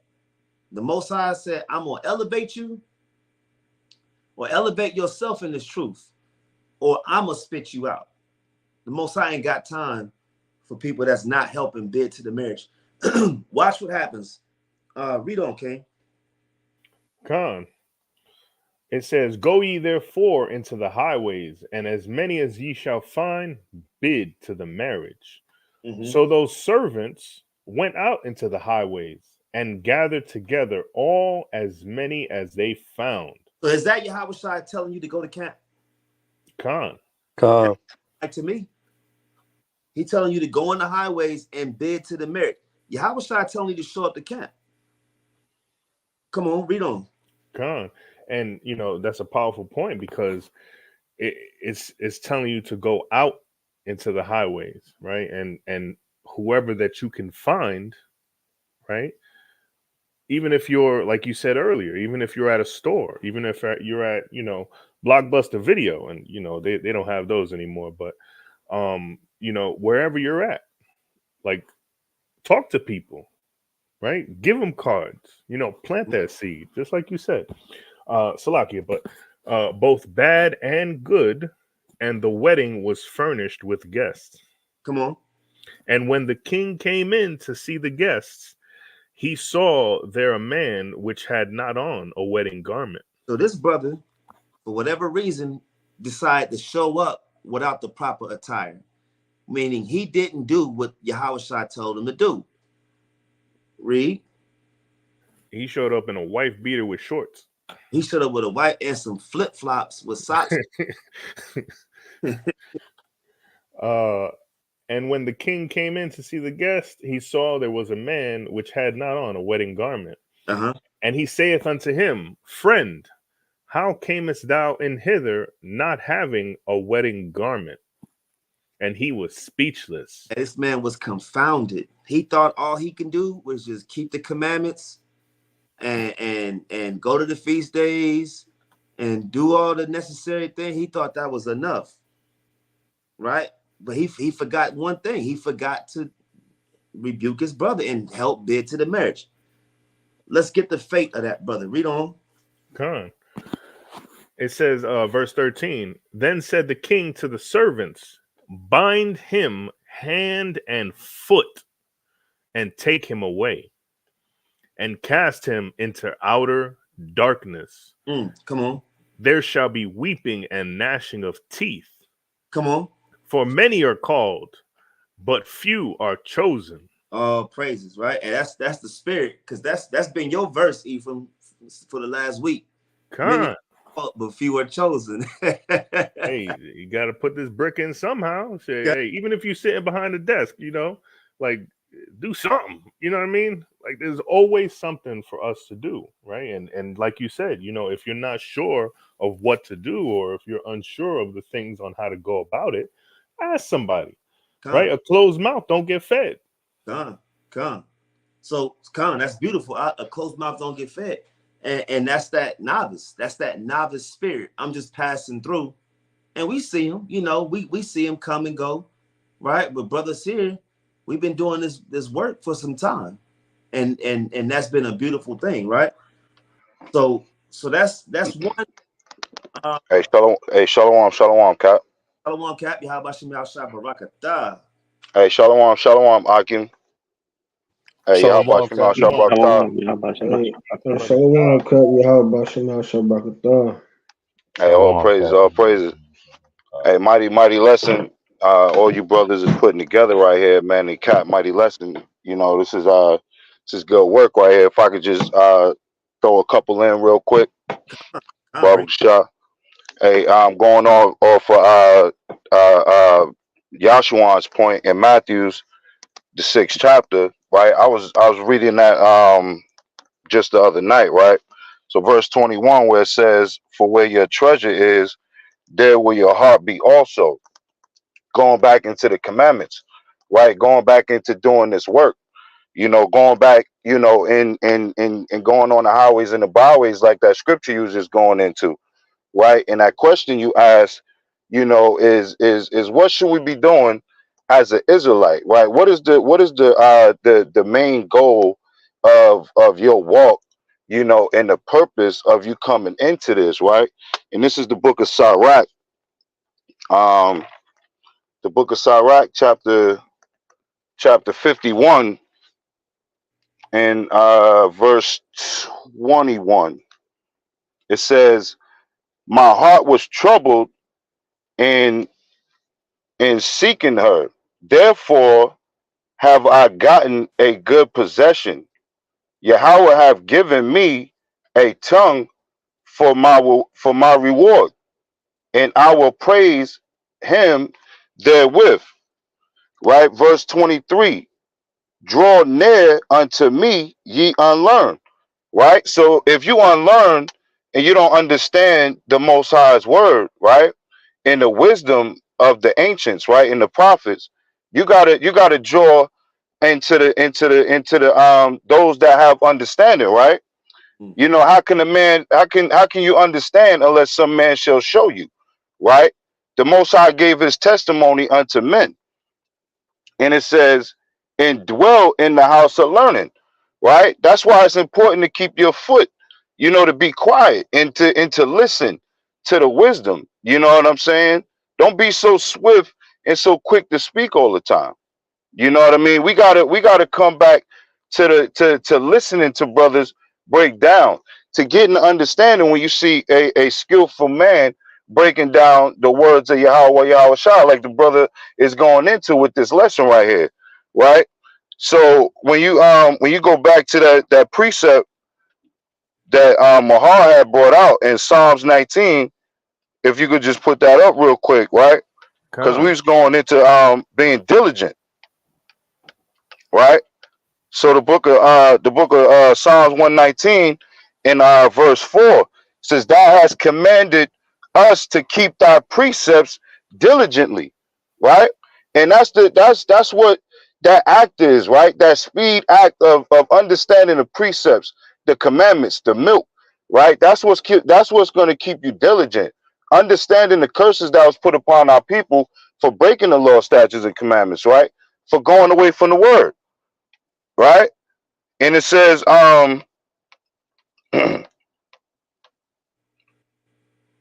verse 30, "I have chosen the way of truth. Thy judgment have I laid before me. I have stuck unto thy testimonies, O Yahweh. Put me not to shame. I will run the way of thy commandments when thou shalt enlarge my heart." Right? Going into increasing, going into understanding the knowledge, right? Now you get to sit down with great men, right? And then you learn, you know, to listen. That way you could dwell in the house of learning and then develop the mindset, then develop the strength to go out on the highways and the hedges and to wake your people up properly, right? To give them the willing testimonies to make them want to do this work too. You're supposed to have that spirit on you to make somebody want to speak these words, right? Because the powers have put it in us in the last days to do this work, right? And that's all I got, man. A powerful lesson that you're going into right here. Beautiful words you brothers are putting down. Oh, praise the water cap. Hey, that was beautiful. That was beautiful because we're gonna pick up on that, and when we come to that decorum. So, hey, look, hey, this is the spirit. Brothers didn't really get together before this lesson. We just in the spirit. That's how in tune brothers is with each other. So, hey, the water for that, King. Con. All praise to Yahweh Yahushua. All praise to YAHAWAH'S Yahushua. All right, so Shapar, you holding that Leviticus 19:17? Let's get the Torah on that. I want to get that in the Torah, the purpose of the Israelite man today. Don't run, because we're going to come to y'all next. Khan, I got it for you, Cap. Con, bring it out, King. Khan, it's the book of Leviticus, chapter 19 and verse 17. Thou shalt not hate thy brother in thine heart. Mm-hmm. Thou shalt in any wise rebuke thy neighbor. It said what? In any wise rebuke thy neighbor. Hey, the Most High, it's the Torah. He said, thou shalt in any, meaning you have to rebuke your neighbor. You got to rebuke your fellow Israelite. That's the purpose of the Israelite man today. The best platform to do it is on platforms like this and at camp and on the highways and byways. Read on. Come, thou shalt in any wise rebuke thy neighbor and not suffer sin upon him. That's the job of the Israelite man today, is to rebuke thy neighbor and not suffer sin upon him. That's it, right? Let's get Matthew 28, verse 19. Let's get the Great Commission, as you know, the Christian church loves to butcher this, but we're gonna bring it out and we're gonna give the proper context on that Great Commission, right? As Zeph, can you get Matthew 10, verse 6, Baba Kashah? Kazak, can you get Matthew 28 and 19? This is Matthew 10 and 6. Come on. But go rather to the lost sheep of the house of Israel. So Yahawashi told you again, go where? To the lost sheep of the house of Israel. The brother Chris Overton put that in the group text, or the text at the bottom. That's the perfect answer, right? To wake up the lost. So brothers is in the spirit tonight, right? The purpose is to go out and teach on the highways and byways. Another one we got was to not suffer sin upon your neighbor. And then Officer Zephaniah said to go rather to the lost sheep of the house. Well, he brought it out. As a matter of fact, can you read it again? Matthew 10 and 6. But go rather to the lost sheep of the house of Israel. Uh-huh. And as ye go, preach. What did he say? And as you go, preach. Yahawashi told you to preach. A lot of us got some good stuff to say. Don't be so introverted, right? That's a word that they try to tell people that they are. Extrovert, introvert. And in my opinion, the most, you can pray that introvert spirit off of you. If you really want this, fast and pray. Teach, look, Yahweh, teach me how to be extroverted when it comes to this gospel. Give me books, self-help books on how to become more transparent with this truth. You can, listen, you're going to do it for your job. Your job may want you to go out there and present the PowerPoint, and you're going to do it. Or what else? What's going to happen if you don't? You're going to get fired, right? If your boss, you know, we like to use the word Zach at this camp. If Zach tell you to go and, you know, present this PowerPoint for the board, you got a board meeting and you got to be ready. You're not going to say, I'm going to let someone else do it, because they may let you go. How much more? That's the whole theme of tonight, right? To be more ready to go 10 times harder than you would for your job. I'm not saying don't go hard for your job. I'm saying to go harder in this truth strategically than you would for your job. All right. So he says, verse 7 again, Zeph Salakia. Okay. And as ye go, preach, saying, the kingdom of heaven is at hand. Come on. Heal the sick. And I believe we're going to be able to start healing the sick as this time is coming closer and closer. We see it all the time, man. Come on. Cleanse the lepers, Uh-huh. raise the dead, cast out devils. Freely ye have received, freely give. You see that? You receive this truth freely. Yahawashi is telling you to freely give it back. That's the love. That's the purpose of the Israelite man today, right? Is to freely give this truth to the people that lack, the sick, the unclean, the spiritually dead. Our people are spiritually dead. Their heart is beating, right? They get hungry, they sleep, they wake up, but spiritually, this is the valley of dry bones. And if you giving all the glory, or if you giving all the work to the neighbor next to you, then what are you going to show for when that time for you to have that judgment? Well, I was just there, and I was the sign holder for 25 years. You know, no, brother, you got to start to evolve, right? Let's get this last one. Let's get Matthew 28:19. God. It's the book of St. Matthew, chapter 28 and verse 19.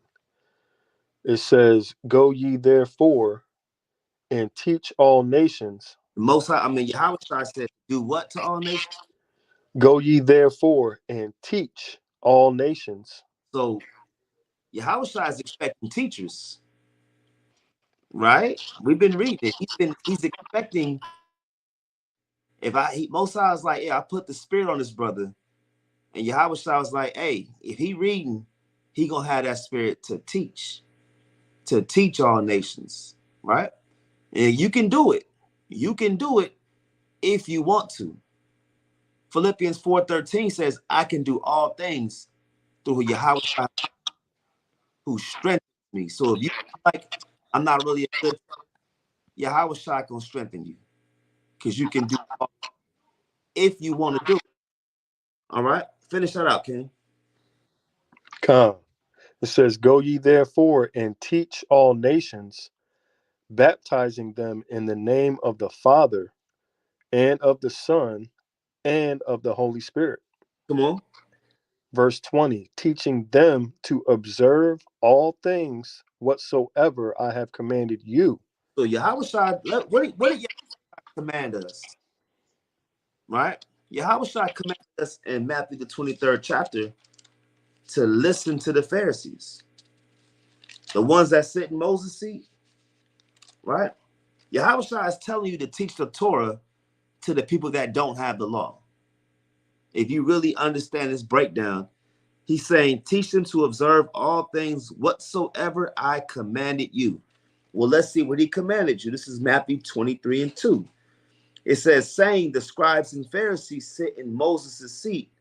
All therefore whatsoever they bid you, observe and do. But do not ye after their works, for they say and do not. You see that? So Yahawashi is telling you, when they tell you don't eat pork, shrimp, crab, and lobster, you don't eat pork, shrimp, crab, and lobster. Okay? That was Yahawashi telling you to keep the laws of Moses. All right, finish that out, King Kazak. Come. Teaching them to observe all things whatsoever I have commanded you, and lo, I am with you always. So if you start getting nervous, I'm not really a teacher, I'm not really a good orator. Look at Moses. Moses wasn't a good speaker, and he was a Messiah to the Israelites. He freed us from captivity and bondage and gave us the law. So you don't sell yourself short. The Most High can do anything with a willing spirit. All right, come on. And lo, I am with you always, even unto the end of the world. Amen. Amen. All praises. So we got the job description for the Israelite man today. Now, what about the sisters? Right? The sisters kind of got it different, because let's just be honest, the Israelite faith is a patriarchal male-dominated culture, right? It's all about the men to lead the children of Israel. But at the same time, women have a job too. Let's get Titus. Yashawan, can you get Titus chapter 2, verse 3? Let's get Titus 2 and 3, because women just not showing up and looking. Our women are beautiful, right? The Israelite woman is the most gorgeous creature that the Most High has created. But it's more than just showing up on the feast days and looking good, right? Women can put their brick in too, right? Let's get that in Titus 2 and 3. And can you get Romans 16 and 1? It says the aged woman likewise, that they be in behavior as becometh holiness, not false accusers, not given to much wine, teachers of good things. Yeah, what? Teachers of good things. So the women can teach the young women, right? I think it's beautiful when you see the sisters do their testimonies about when they first came in the truth, or when they first was learning how to keep these clean, unclean laws, right? You got the women that's out there showing how to tie tzitzits and tassels and fringes, things like that, right? It says teachers of what? Of good things, that they may teach the young women to be sober, to love their husbands, to love their children. And that's the beautiful thing about the women. The Most High likens the spirit of wisdom to a woman, the Holy Spirit, because the woman teaches the young women how to circumnavigate in this walk, right?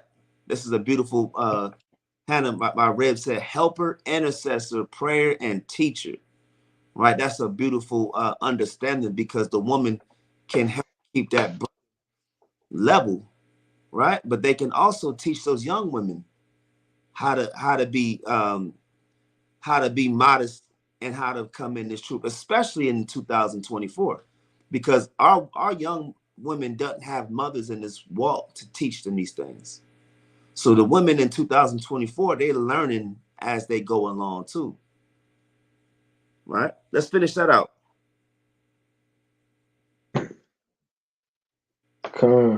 Verse 5, to be discreet, chaste, keepers at home, good, obedient to their own husbands, that the word of God be not blasphemed. All praises, right? That's the role of the woman. Yeah, the woman can teach. They can't teach the man, but they can definitely teach women. And I believe, honestly, that women learn more from other sisters, right? Sometimes the sisters ain't trying to hear from brothers, right? For whatever reason. Ultimately, they're going to have to learn from the men. But that good nudge, that vote of confidence, can come from some of our sisters in these camps as well, in these congregations as well. But in order for that to even work, you got to first look at yourself and examine your own self and say, am I qualified as a sister to teach other women how to be a righteous Israelite princess, a daughter of Zion?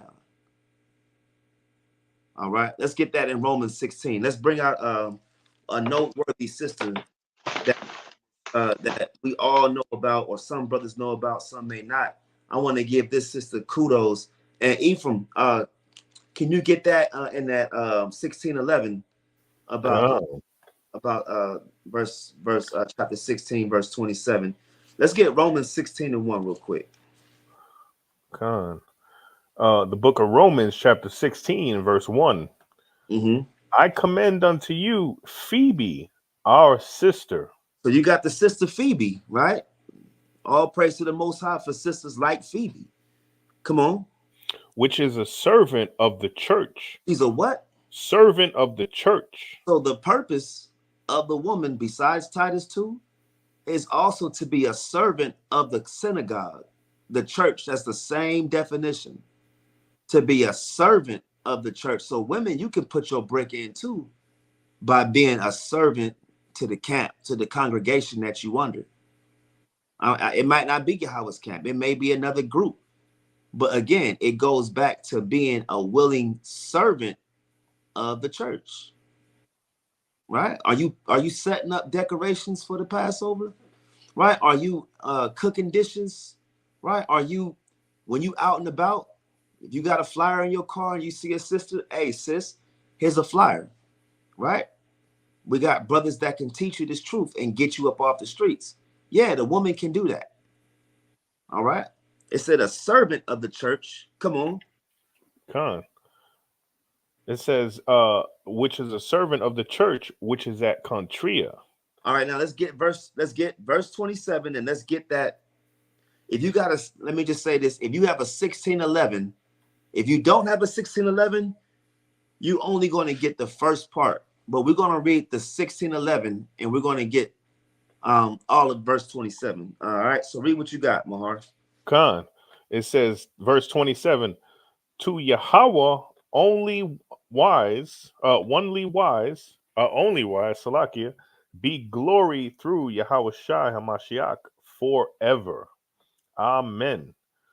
Written to the Romans from Corinthus and sent by Phoebe. And what? And sent by Phoebe. So these letters was pushed by a sister. She was the epistle pusher, right?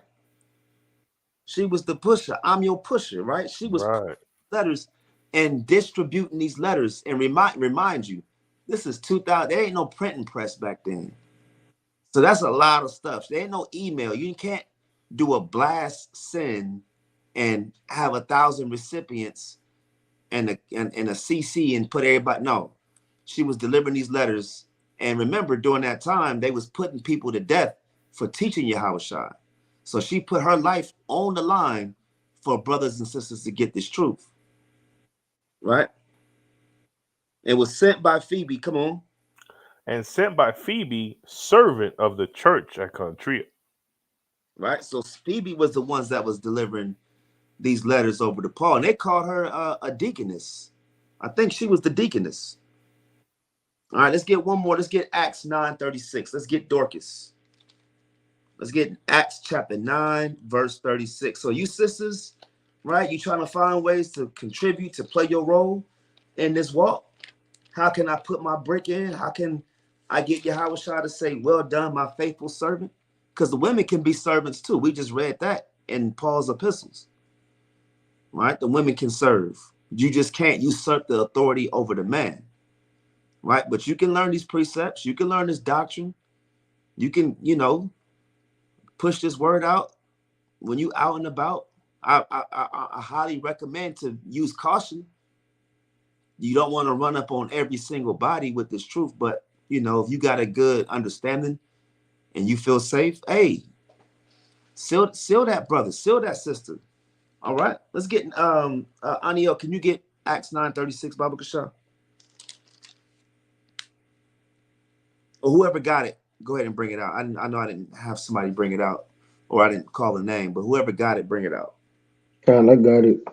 It says, now there was at Joppa a certain disciple named Tabitha. So let's stop right there, right? So you got a disciple of Yahweh Shai as a woman, right? Named Tabitha.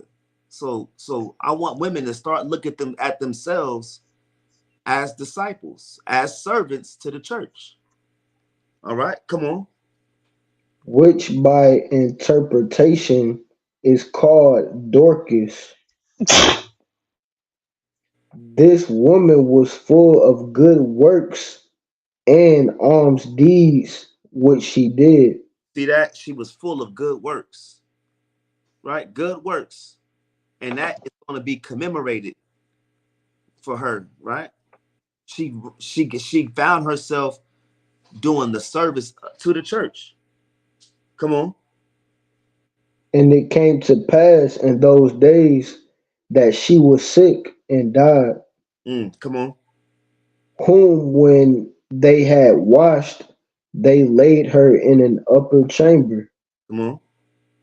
And for as much as Lydda was nigh to Joppa, and the disciples had heard that Peter was there, they sent unto him 2 men, desiring him that he would not delay to come to them. Read 39. Then Peter arose and went with them. When he was come, they brought him into the upper chamber, and all the widows stood by him weeping and showing the coats, the coats and garments which Dorcas made So you while see, she was with them.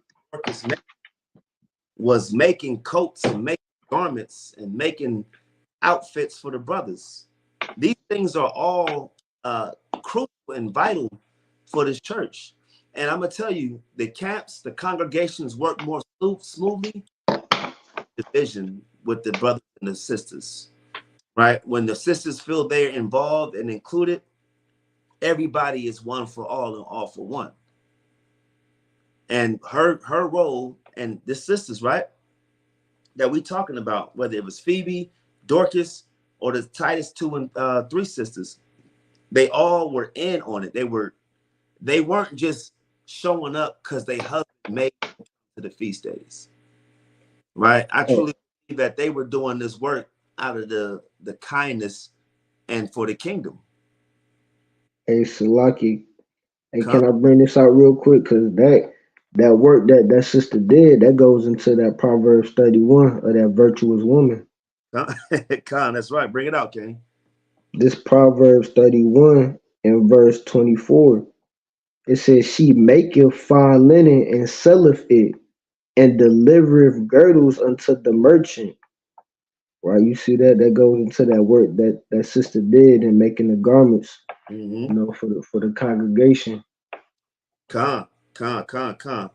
Hey man, like we said, elevate yourself in this truth, or you will be spewed out. That is the name of this class tonight. All right.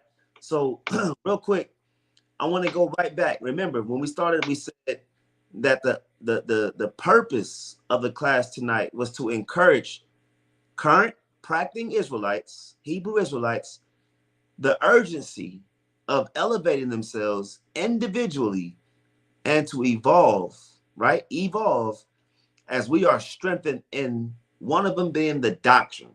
All right, let's get Titus chapter 2, verse 6. Shalat, can you get Titus 2 and 6? Titus 2 and 6. I want to bring some stuff out because as you see, early church brothers, their doctrine was growing. As they became strengthened in the truth, the doctrine evolved. It's not so much of I'm on the same precepts all the time. You see brothers, I see brothers in our camp bring out new precepts that I ain't never heard. And I'm like, damn, we getting better as a group. We getting better as teachers. We getting better as members of this body, right? And that's how it should be. Your doctrine should be evolving as you evolve. If you got the same doctrine, there's been times where I was wrong, right? And I haven't been in that long, but there's been times where I was wrong and I got to go make some corrections because I learned more as my doctrine is evolving. When I say my doctrine, as I'm learning, oh, wait, that might be wrong. Let me go back and clean it up. It happens all the time. All right, so let's get Titus 2 and 6. Khan, is the book of Titus 2 and 6. And Young men. Zephaniah, can you get Acts 9 and 18? Salakia, go ahead, King. Slakia. Young men, likewise, exhort to be sober-minded, in all things showing thyself a pattern of good works. So you want to have that pattern, right? You want to have a pattern of good works. People should be able to see you and say, oh yeah, Shalat, that brother pretty thorough, right? That brother pretty thorough. Shapar, that brother, Aniel, these brothers are thorough, man. They're gonna show up, you know, they're gonna do what they gotta do, right? They're gonna be in a good decorum, all these things. That's what it means, right? A pattern of good works. Come on, King, read on. In doctrine, And showing uncorruptness. you want to be uncorrupted, right? I look, it's been times where I've met brothers, nobody in this camp, right? But there's been brothers that I've met or just seen in public. Hey, brothers was zooted up, jacked up, all kind of messed up, and they were corrupted. So you want to make sure I want to be sure if you run up on Ram, I'm sober, right? I got these fringes on. You see what I'm saying? Brothers can't say nothing bad about me. I seen him eating pork over at Woody's. You know what I'm saying? You don't want that.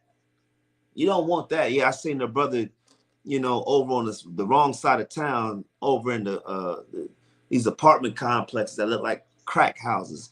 I mean, you get what I'm saying? You don't want to have that. With a rack of ribs in his mouth. Yeah, a rack of ribs, Newports, and he coming to camp and he teaching against smoking. But brother, I just saw you on Martin Luther King Boulevard with a pack of Newports and Black and Milds. And the cross on your back. And the cross. You was at the tattoo parlor. I saw you. You see that? So you want to have that, right? You want to have that doctrine showing uncorruptedness. Come on. Gravity, sincerity, And sound speech. Rooted. You solid. Right? You firm. All right. Salaki, go ahead, King. Salakia, gravity, sincerity, sound speech that cannot be condemned. Brothers can't say nothing bad about you, Shalak. Brothers can't say nothing bad about you, Yahshua, right? Brothers can't say nothing bad about you. Cause I rolled up on him and yeah, the brother looked good. He looked sober. Okay, that's a thorough brother. All right. Come on. That he that is of the contrary part may be ashamed, having no evil thing to say of you. Come on. Exhort servants to be obedient unto their own masters. To exhort the servants. When it says servants to be obedient to their masters, it's saying students to be obedient to their teachers. That's it. It's not saying slaves to be obedient to the white man, as what people grossly misrepresent. It's about students being obedient to their teachers. All right, Salaki, go ahead. And to please them well in all things, not answering again. Come on. Not purloining, but showing all good fidelity, that they may adorn the doctrine of God, our Savior, in all things. And the doctrine of God is what? The laws, statutes, and commandments, right? Having that doctrine of God and being able to uphold it, brothers see you out in public, out and about. You see what I'm saying? Hey, I ran into brothers all the time, and the first thing they show me is, yeah, I got my fringes on. You see what I'm saying? Because you don't want nothing bad to say about that brother. Yeah, I seen him out. It was the Sabbath day. The brother didn't have his fringes on. He was, buying and selling. That's a bad stain on your reputation. All right? You want to have that. So your doctrine elevates as you become more in this walk, right? I want to go back to Paul, right? Everybody know Paul used to be Saul, right? And when Saul was on his way, quick history, he was on his way to Damascus. What happened? He got blinded by YAHAWAH'S. All right. So I want to speed up. Let's get to Acts 9 and 18. And let's find out what happened with Paul after he got healed. All right. Go ahead and bring it out. Acts 9 and 18. And immediately there fell from his eyes as it had been scales, and he received sight forthwith, and arose and was baptized. Okay, come on. When he had received meat, he was strengthened. Then said Saul, certain days with the disciples which were at Damascus. So Saul, after being cleansed, after being healed, he had to go become cleansed, right, by the Levitical law. Then he got strengthened with meat, right, was able to eat. Next thing you know, he out with the disciples. What do you think he doing with the disciples? He picking their brain. trying to find out the doctrine. What's up with YAHAWAH'S? How do I learn more about YAHAWAH'S? There wasn't no New Testament when this was going on. All they had was the law and the prophets.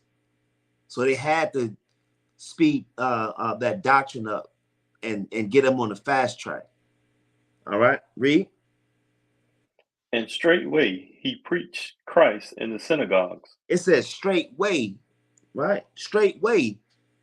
I mean, immediately he went to go preach YAHAWAH'S in the synagogue. Come on. That he is the Son of God. That he is the Son of God. That's it right there. So your doctrine must increase, right? Always meditate on Psalms 1 and 2, right? To meditate on the law day and night.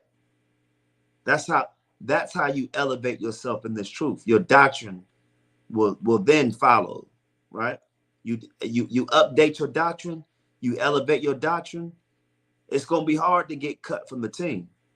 It's hard to cut a brother on a team that's trying hard.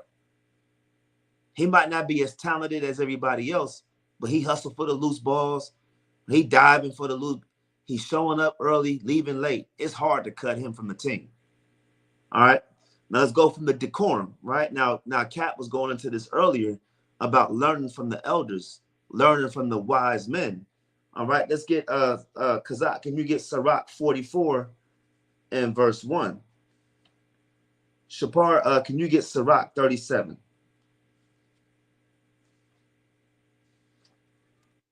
Right. Let's get Sirach 44 and 1. Go ahead and bring it up. This is the book of Sirach, chapter 44 and verse 1. It says, "Let us now praise famous men and our fathers that begat us. Come on. The Lord hath wrought great glory by them through his great power from the beginning. Such as did bear rule in their kingdoms, men renowned for their power, giving counsel by their understanding." So these men giving counsel, right? They got to a certain level. Their decorum allowed them to be sought after for counsel, right? Come on. Giving counsel by their understanding and declaring prophecies. Right. And you're able to then break down the prophecies. You can declare the prophecies. This is what it means to be elevated. Your decorum, right? Your understanding, your knowledge, your wisdom is then sought after. Hey, I got a question on this precept. I got a question. Shuba tell you, man, we be in there with the elders and priests asking all the questions. Right? Read on. Verse 4. Leaders of the people by their counsels. Right. And then that decorum allows you to lead people because you have wisdom, because you have good counsel. Right? Come on. And by their knowledge of learning meet for the people. Wise and eloquent in their instructions. Come on. Verse 5. Such as found out musical tunes and recited verses in writing. Read. Rich men furnished with ability, living peaceably in their habitations. And that's what we all strive for, right? To live peaceful in your habitation, right? Having that wealth, being able to be sought for wisdom, knowledge, and understanding. Get verse 7. Verse 7. All these were honored in their generations and were the glory of their times. Right. And that's what we're trying to have brothers to learn, right? How do I become more sought after? Well, if I'm elevating, if I'm evolving over time, teaching, reading, holding posts, coming out, being there, doing this for the Most High, not for myself, not for the camp, not for the captain, not for the elders, not for the priest, but for the Most High and for the elect, right? For that 144,000 Israelite. Then this is what it's all paid off for, right? That's it on that. Let's get Shapar, go ahead and get that Sirach 37:23. The book of Sirach, chapter 37, verse 23. Uh-huh. And it reads, "A wise man instructeth his people, and the fruits of his understanding fail not." You see that? A wise man instructs his people, and the fruits of his understanding fail not. That's the decorum that brothers should be showing when they evolved. All right. Now, when you go to the congregation, or what you do for your congregation, or for your camp, right? Now, we showed you that in Acts 9:18-20, where Paul was rolling with the apostles, rolling with the disciples, Salaki. All right. So that's another way that you can evolve, is going around, being close to these brothers that have a lot more wisdom than you do. All right. Again, elevate yourself in this truth, or you will be spewed out. All right. I'm almost finished. I'm not going to be for you too much longer. All right. So how do we elevate? How do we elevate? What's the process of elevation, you may be asking? All right. So let's get 2 Corinthians 13:5. Let's get 2 Corinthians chapter 13, verse 5. This is the first and foremost thing that you must do to show elevation. If you're not doing this, you ain't gonna never get better. All right. If you're not doing this, it'll never work for you. You're just gonna be a novice. You're gonna be a poser. You're gonna be a brother that's gonna be soon spewed out. All right. Who got that? 2 Corinthians 13:5. Con, I got it out. Bring it out, King. Con, 2 Corinthians 13, verse 5.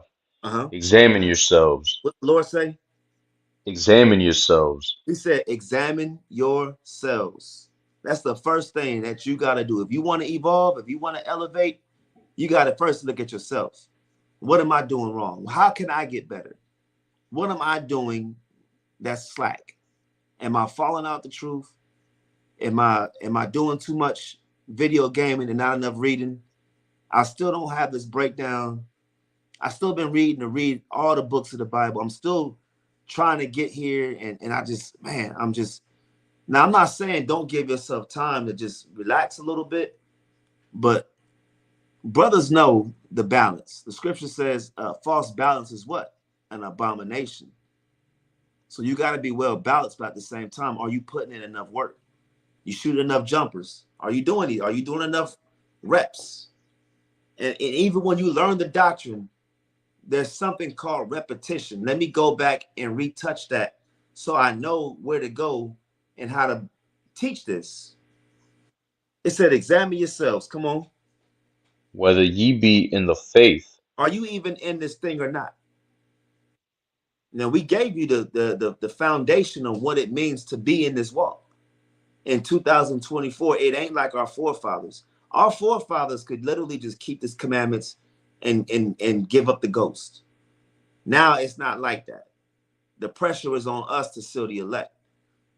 Come on. Prove your own selves. Uh-huh. Know ye not your own selves, how that YAHAWAH'S Mashiach is in you, except ye be reprobates. Read. But I trust that ye shall know that we are not reprobates. Come on. Now I pray to God that ye do no evil, not that we should appear approved, but that ye should do that which is honest, though we be as reprobates. And Paul is telling you right here that you do what is honest. You don't want to be reprobates. A reprobate is primed to be spewed out. That's the fate of the reprobate. You're gonna get spewed out. Like that whale spit Jonah out. That's gonna be the Most High spitting you out if you're not doing what you're supposed to do. You good for nothing, right? The Most High, he's not. I like him, and let me just be honest, right? A lot of us think the Most High love us because we love us. We love ourselves. So how can the Most High? No, that's not. The Most High is not partial in judgment. He's the ultimate authoritative judge. He don't care how good you sing, how if you're good at poetry. He don't care about none of that. Are you doing what you're supposed to do? If not, he gonna spew you out, right? Go ahead, keep reading. For we can do nothing against the truth, but for the truth. Mm-hmm. For we are glad when we are weak and ye are strong. And this also we wish, even your perfection. Read on.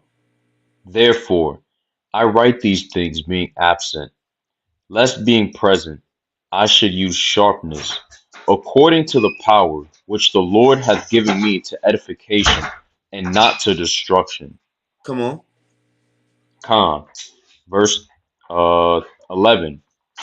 Therefore, brethren, farewell. Be perfect, be of good comfort, be of one mind, live in peace, and the God of love and peace shall be with you.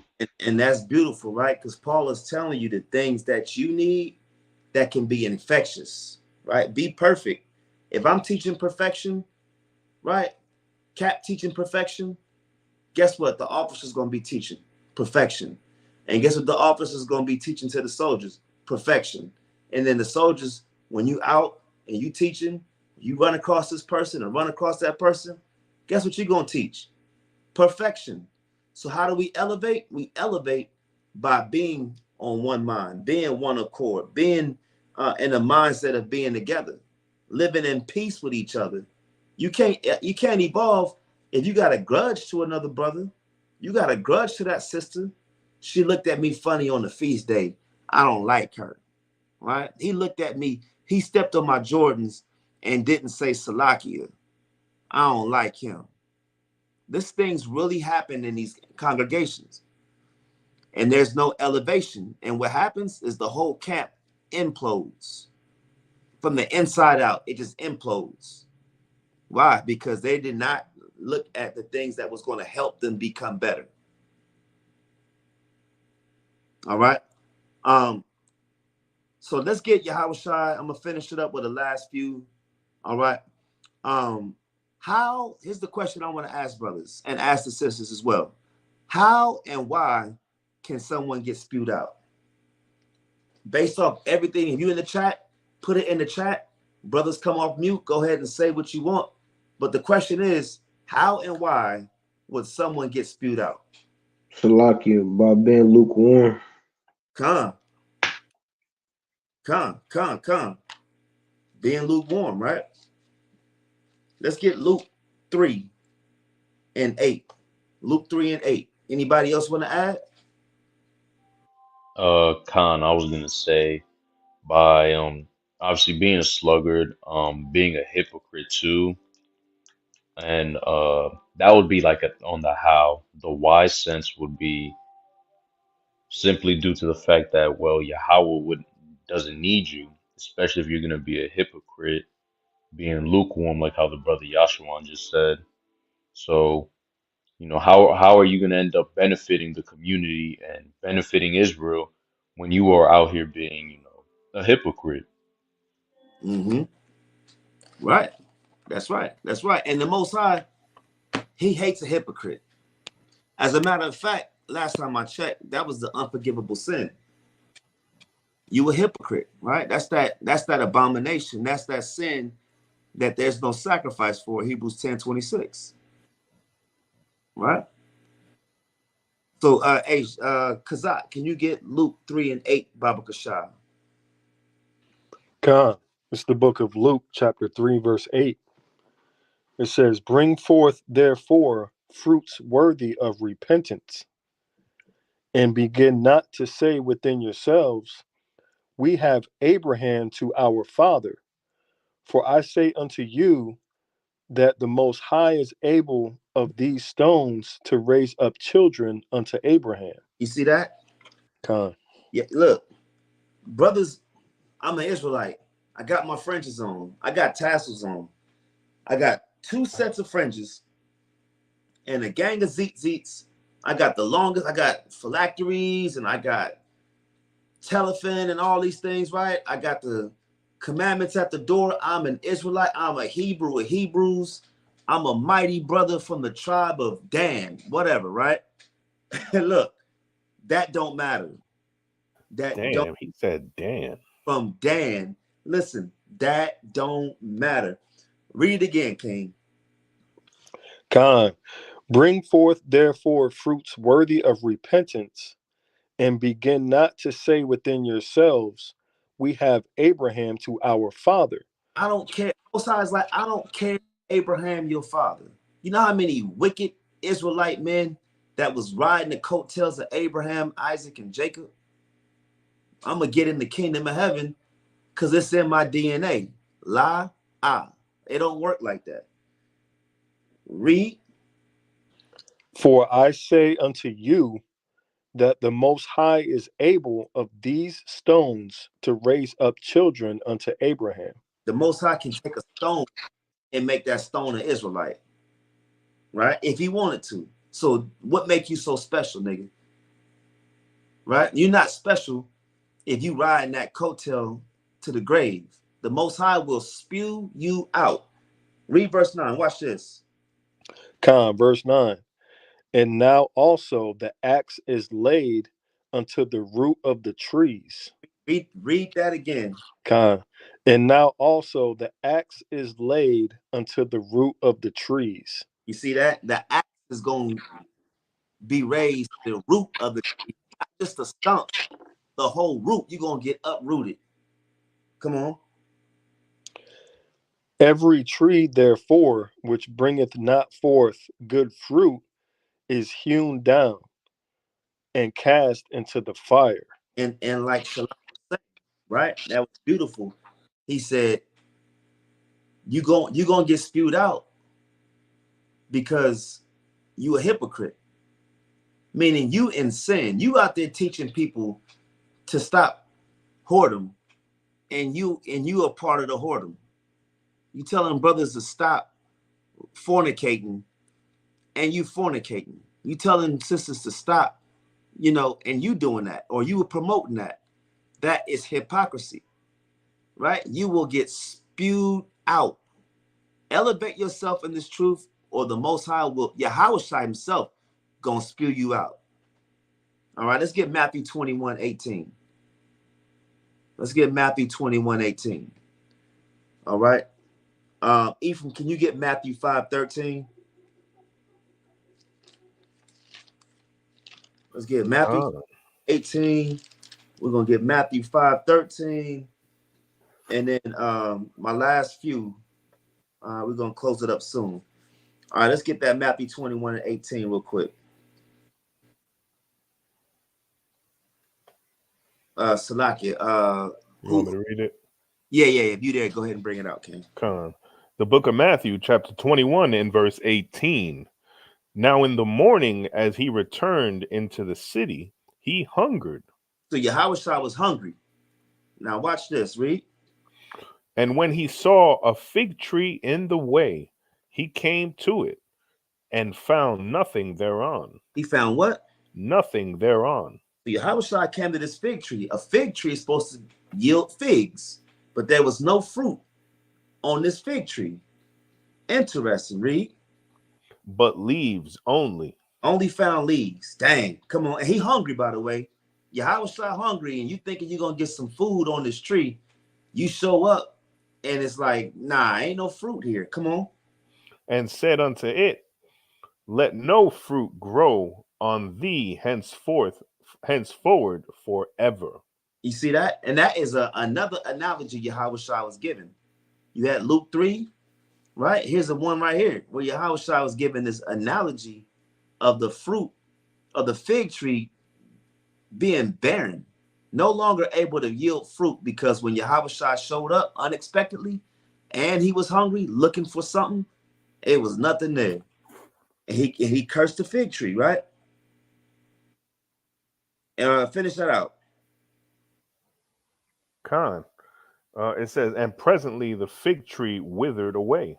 And when the disciples saw it, they marveled, saying, how soon is the fig tree withered away? Meaning, how fast did that fig tree, like it withered up fast. So now we got to add to the title. Elevate yourself in this truth, or you will be spewed out quickly. right? The Most High will spew you out with the quickness, because we read the scripture right here, and they said, how soon is the fig tree withered away? Yahawashi cursed that tree so quick, and it was sick ever since then. Never yielded its fruit. Now, of course, take that and bring it into a spiritual realm. Take that metaphor and use the poetry behind it, and you understand that we can be that fig tree. If we're not yielding fruit, you're going to be withered up. You will be withered up and dried up quickly, right? Elevate yourself in this truth. If that tree, right, was elevating itself, let me try to get as, let me do as much as I can to yield fruit, then he would have had a better outcome. All right, now let's go ahead and get that Matthew 5:13 through 16. All right, we're getting ready to close it down. Let's get Matthew 5:13. And because you get Matthew 25 and verse 14. The book of Matthew, chapter 5 and verse 13.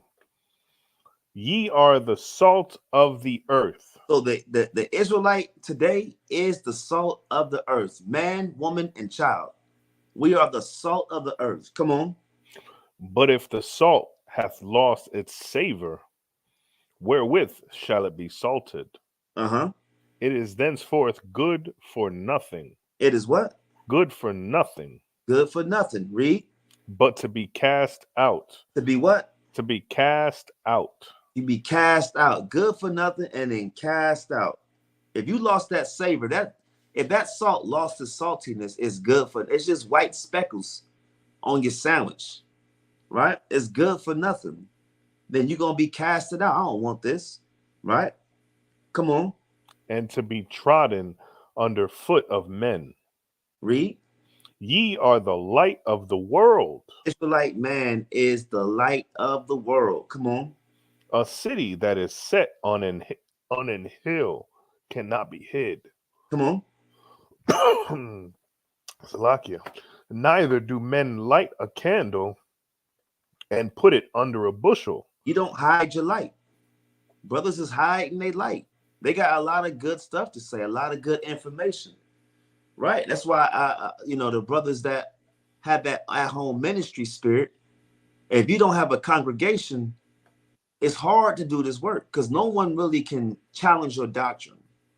It's just you. You don't have anyone that's going to poke holes and see these things, right? But as Israelites in this camp, we are light to the world. We are light at least to the city of Raleigh. Right? I remember one time a lady pulled me over. She said, I saw you in the video. I was at the grocery store. I saw you in the video, her and her husband. I kind of felt good. Like, man, somebody watching the videos. All praises. All right. So it says, neither do men light a candle and put it under a bushel. You don't hide that light, right? Come on. But on a candlestick, and it giveth light unto all that are in the house. Read 16. Let your light so shine before men. Yahawashi said, let your light shine before men. That they may see your good works. That they may see the good information that you're bringing out. That they may see your good works. You may be able to help a brother. You may be able to help that sister. But if you hide your light, what you got? What are you doing? Right? Come on. Con. It says that they may see your good works and glorify your Father which is in heaven. All praises. All right, let's speed this up. We're getting ready to close it down. Kazak, read what you got. And Steph, you still there? Con. Can you get Revelation 20, verse 11? All right, I got 3 more and I'm done. 3 more after this and I'm done. Let's get Matthew 25, verse 14. All right. Zeph, you're gonna get Revelation 20 and 11. And let's see, Shapar. Can you get Hebrews 6 and 9? All right, let's leave it with that. So let's go ahead and get that Matthew 25:14. Con. This is the book of Matthew, chapter 25 and verse 14.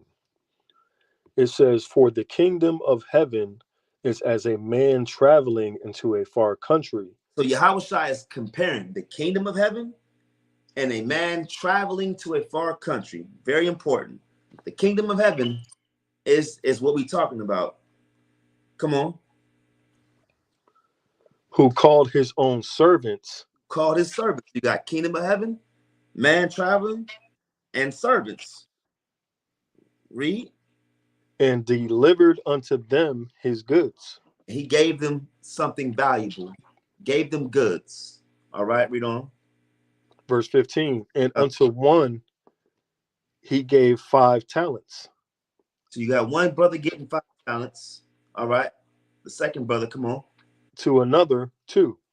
2 for another brother. And to another 1. So one brother got 5 talents. One brother got 2 talents. Another brother got 1 talent. Read. To every man according to his several ability, and straightway took his journey. So according to his ability, and straightway took his journey. All right, read 16. Verse 16. Then he that had received the 5 talents went and traded with the same, and made them other 5 talents. He doubled his talents. He elevated and doubled his talents. Come on. And likewise he that had received 2, he also gained other 2. He doubled his talents. Read. But he that had received 1 went and digged in the earth and hid his Lord's money. So this one hit it. Come on. After a long time, the Lord of those servants cometh and reckoneth with them. Then a long time by. It wasn't like next week. Time went by. All right. Time went by. Brothers, the truth. 15 years. Hey, time is going by. And so he that had received 5 talents came and brought other 5 talents, saying, Adawan, thou deliverest unto me 5 talents. Behold, I have gained beside them 5 talents more. Read. His Lord, Slaki. Go ahead, King. His Lord said unto him, Well done, thou good and faithful servant. Thou hast been faithful over a few things. I will make thee ruler over many things. Enter thou into the joy of thy Lord. So he got the kingdom. Come on. God. He also that had received 2 talents came and said, Adawan, thou deliverest unto me 2 talents. Behold, I have gained 2 other talents beside them. His Lord said unto him, Well done, good and faithful servant. Thou hast been faithful over a few things. I will make thee ruler over many things. So he got the kingdom too. Come on. Enter thou into the joy of thy Lord. Then he which had received the 1 talent came and said, Adawan, I knew thee that thou art an hard man, reaping where thou hast not sown, and gathering where thou hast not strawed. So the brother had excuses, right? He had excuses. Read. And I was afraid, and went and hid thy talent in the earth. He said he was what? And I was afraid. Brothers was scary, right? And he hid it. He was scared. Come on. And went and hid thy talent in the earth. Lo, there thou hast Salakia, there thou hast that is thine. His Lord answered and said unto him, Thou wicked and slothful servant. He called him like what? Wicked and slothful servant. A lot of wicked and slothful servants. That's out, right? Wearing fringes. Telling you not to do this. Telling you, don't do that. Don't be with the camp. Don't do that. That's a wick, but they not doing the work. They are the wick. That's why we went through the definitions. And that word for slothful had a negative connotation. You can be so lazy that is wicked, is detrimental to the whole nation. A lot of brothers is, we would call them, when I was in the army, in Esau's army, they called them blue falcons. right? Brothers is doing their own thing and everybody got to suffer. Oversleeping, everybody got to suffer. All right? Let's read on, King. Nothing worse than somebody that's thinking about themselves and then they end up messing everybody else up. All right? Salaki, go ahead, out. Okay. His Lord answered and said unto him, Thou wicked and slothful servant, thou knewest that I reap where I sowed not, and gather where I have not strawed. Thou oughtest therefore to have put my money to the exchangers, and then at my coming I should have received mine own with usury. Hey, Yahawah said I was better off putting my money into the bank than leaving it with you. Right? I'm better off leaving my money in the bank than to deal with you. I would at least got an increase on that. Brothers is just years go by and they got the same talent. They doing the same talent from before. Right? Elevate yourself in this truth, or you will be spewed out. Read on. Verse 28. Take therefore the talent from him. What Yahawah Shai just say? Take therefore the talent from him, and give it unto him which hath 10 talents. And the Most High can take that spirit and listen. The irony is, he only gave 1 talent to the brother. He couldn't even work with that 1 talent. He didn't give him 10. He didn't give him 5. He only gave him 1. And that brother buried that talent. Never did anything with it. Never let it manifest. Never let anything evolve or elevate. And Yahawah Shai said, I'm going to take that talent from you and I'm going to give it to him. He going to take, and that's the Most High taking that spirit off you and giving it to a mightier brother. You seen that happen with Saul. We seen that happen with Saul, did we not? Where Saul got jealous and the Most High put the spirit from Saul to King David. All right, so just keep that in mind when you're feeling lazy, when you're feeling like, maybe not today, I don't really want to study. Maybe next week, maybe next year, I'll try to do something. I'll be a teacher by 2 years from now. No, right? We got to be diligent now. All right, let's finish that out. Verse 29. For unto everyone that hath shall be given, and he shall have abundance. But from him that hath not shall be taken away even that which he hath. And cast ye the unprofitable servant into outer darkness. There shall be weeping and gnashing of teeth. Hey, I ain't say it. Right? Brothers ain't over here, ain't just coming out their own mouth. We got 1, 2, 3, 4 precepts in the New Testament, only in the New Testament alone, in the Gospels, where you can get this thing stripped from you. You can be a mighty brother, good reader, good teacher, and it just overnight, the Most High just take that from, not overnight, but of course it take time, but you get what I'm saying. What we teaching is you can lose that. You can lose it because you're not trying to get better. You're not trying to evolve and to grow in this truth. You just sitting on the idea that I'm Abraham's child. I'm from the seed of Abraham. I'm a Judite. I'm a Gadite. I'm a Levite. I'm a Naphtali, whatever. I wear these fringes. I came to y'all Passovers. It be some brothers we see Passover once a year. We don't never see them. Every year we just see them at the Passover. Like that's enough. Not doing no work, right? They supposed to be starting something, never started. Hey, we not holding a gun in nobody's head, right? Brothers just doing their own thing, but they not teaching. Go ahead, King. No, it's lucky. They show up to the Passover and they get extra lamb. Yeah, they showing up and they over thinking they at Ruth's Chris. They got extra lamb. They want to sprinkle some damn Parmesan cheese on it on the Passover. And they got their fork and knife. They over there eating steak dinner. Drinking up all the wine.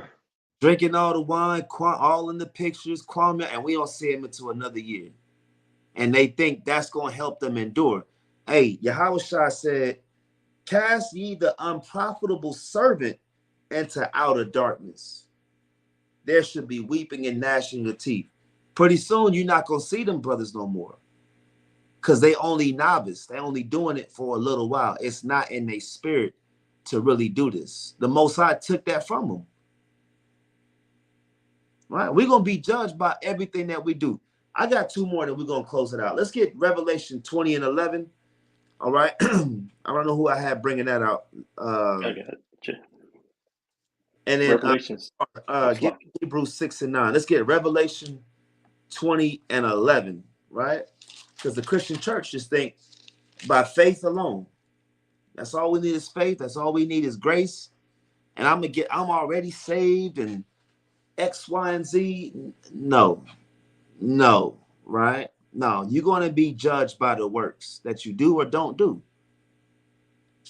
So at a certain point, if you believe in the words that we've been bringing out through the Spirit for the last 2.5 hours, 2 hours and 41 minutes, if you believe in what we're saying, the most important thing that you got to do is expedite your learning curve. Expedite the learning curve, all right? And if teaching or bidding to the marriage or doing what YAHAWAH'S told you to do, if that's something that freaks you out a little bit, then there's self-help videos. You could talk to brothers. You could talk to the elders, and we can try to help rear up. One thing that we've established at YAHAWAH'S camp is when we have new teachers come in, we have seasoned readers. So that way, that teacher knows I'm in good hands with the readers, and he could just focus on teaching and not finding every freaking precept, right? It's hard enough teaching with everything going on. So you might as well have brothers that's apt to read, teach, that's more seasoned, the more veterans, to help bring brothers up. And then look what happened. Did it not work out? Look at some of the new teachers we had from last spring coming into this spring. These brothers is rock stars when it comes to these teachings now. At least in this camp, brothers is knocking it out the park every week. Why? Because they have the confidence in themselves, and the Most High put that spirit on them, and they just got over that little bit of that fear hurdle, and they put their trust in the leadership.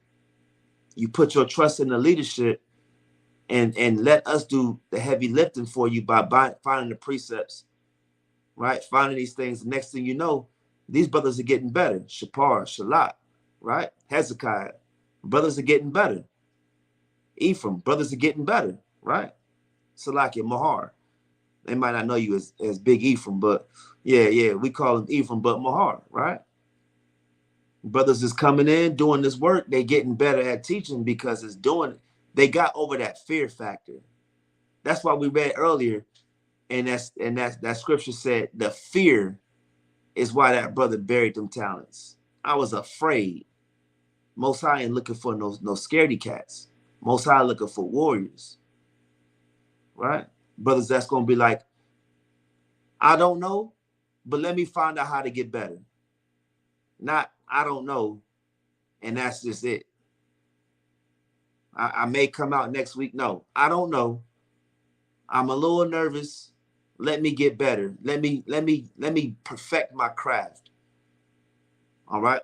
So let's get that, Zeph. Let's get Revelation 20 and 11. Revelations 20:11. Huh. And I saw a great white throne, and him that sat on it, from whose face the earth and heaven fled away, and there was found no place for them. This is the Most High, right? It said earth and the heaven fled away, meaning it's just the Most High. No one else is there. It's just the Most High. That's how magnificent the Creator is, the Ancient of Days. All right, verse 12. And I saw the dead, small and great, stand before God, and the books were open. It said the what was open? And the books were open. So you got books that's going to be open. Come on. And another book was opened, which is the book of life. And what's the book of life? The commandments. Right? Last time I checked, the book of life is the commandments. Keep these commandments and live. Right? That's what it said. Deuteronomy 30, Deuteronomy 11. Right? Read on, King. And the dead were judged out of those things, Sloth. And the dead were judged out of those things which were written in the books. You see that? So judged by what was written and counted against you in the book of life.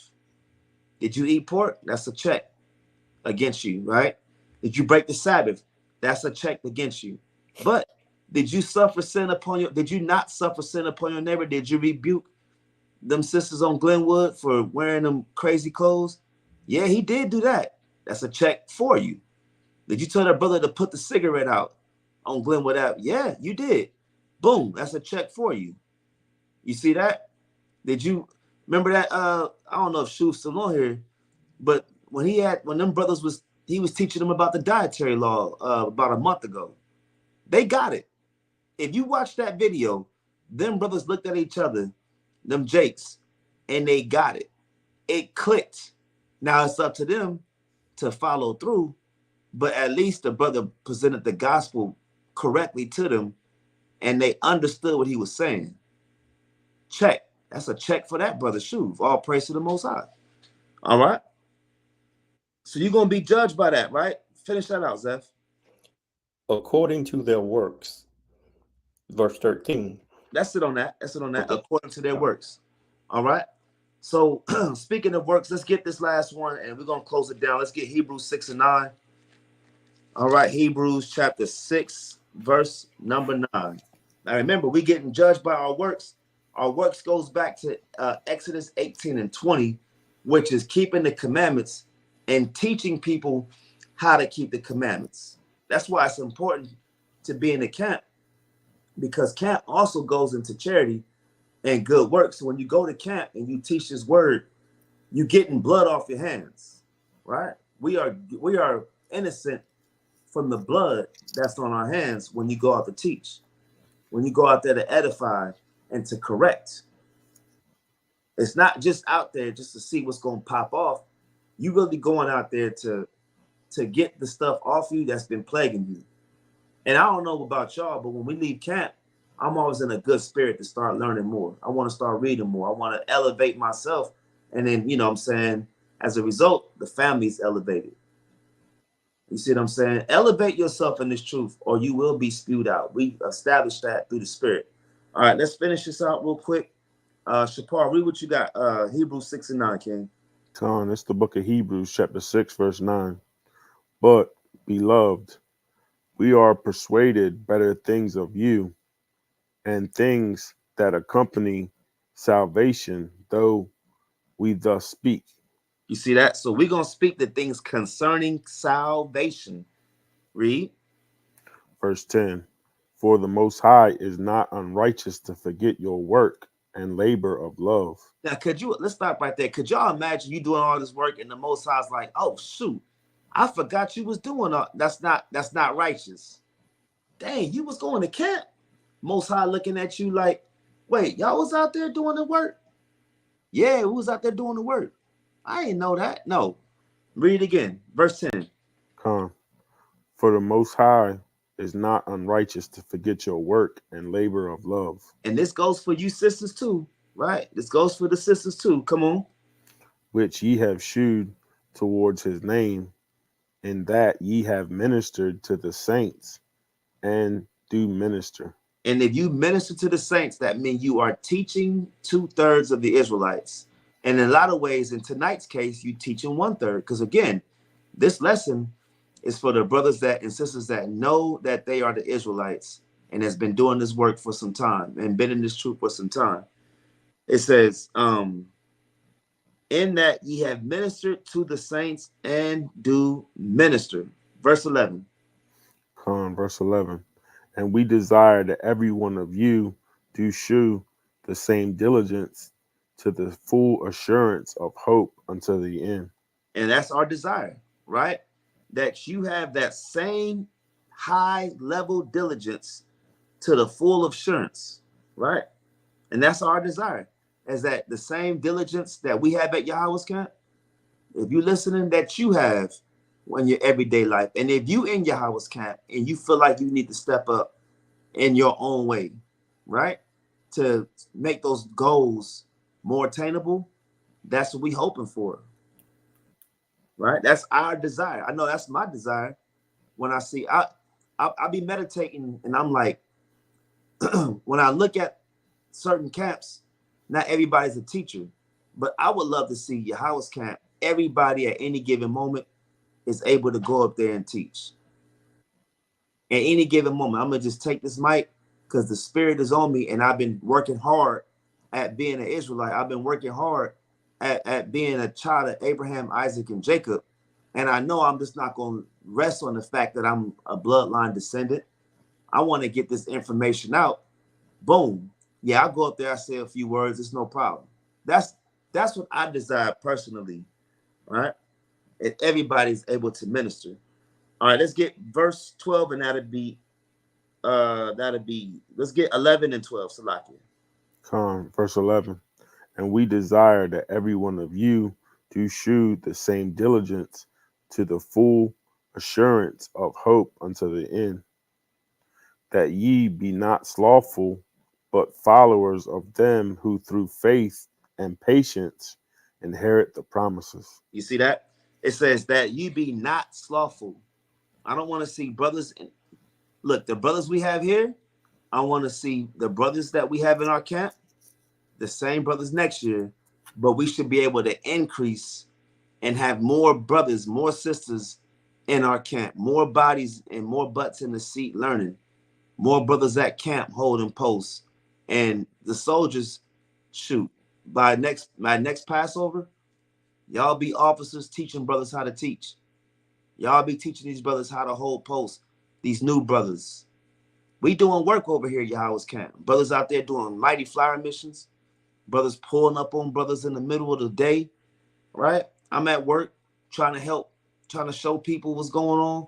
Hey, we doing our own thing, but we doing it as a group, as a unit, as a brotherhood. We may be separated throughout the week, but we watching, we doing our work. The Most High is watching. And the Most High is not unrighteous. He gonna forget the work that you're doing. So stay diligent, brothers. Stay diligent to these sisters out there, right? Be quick to learn this gospel. Eat this gospel up. As they would say, drink from the fire hose. Engulf this information, because pretty soon you're going to be up there and you're going to have to be a mentor to somebody else. That's the decorum we was going into. All right. That's all I got. Anybody want to add anything? Oh, wait, I think Shuv got something. Cap got something. Let's get 1 Thessalonians 4:9 before we close this thing out. Let's get 1 Thessalonians. I'll go ahead and bring it out through the Spirit. All right, this is 1 Thessalonians chapter 4, verse number 9. But as touching brotherly love, ye need not that I write unto you, for ye yourselves are taught of God to love one another. Right? To love one another. That's what the Most High told you to do.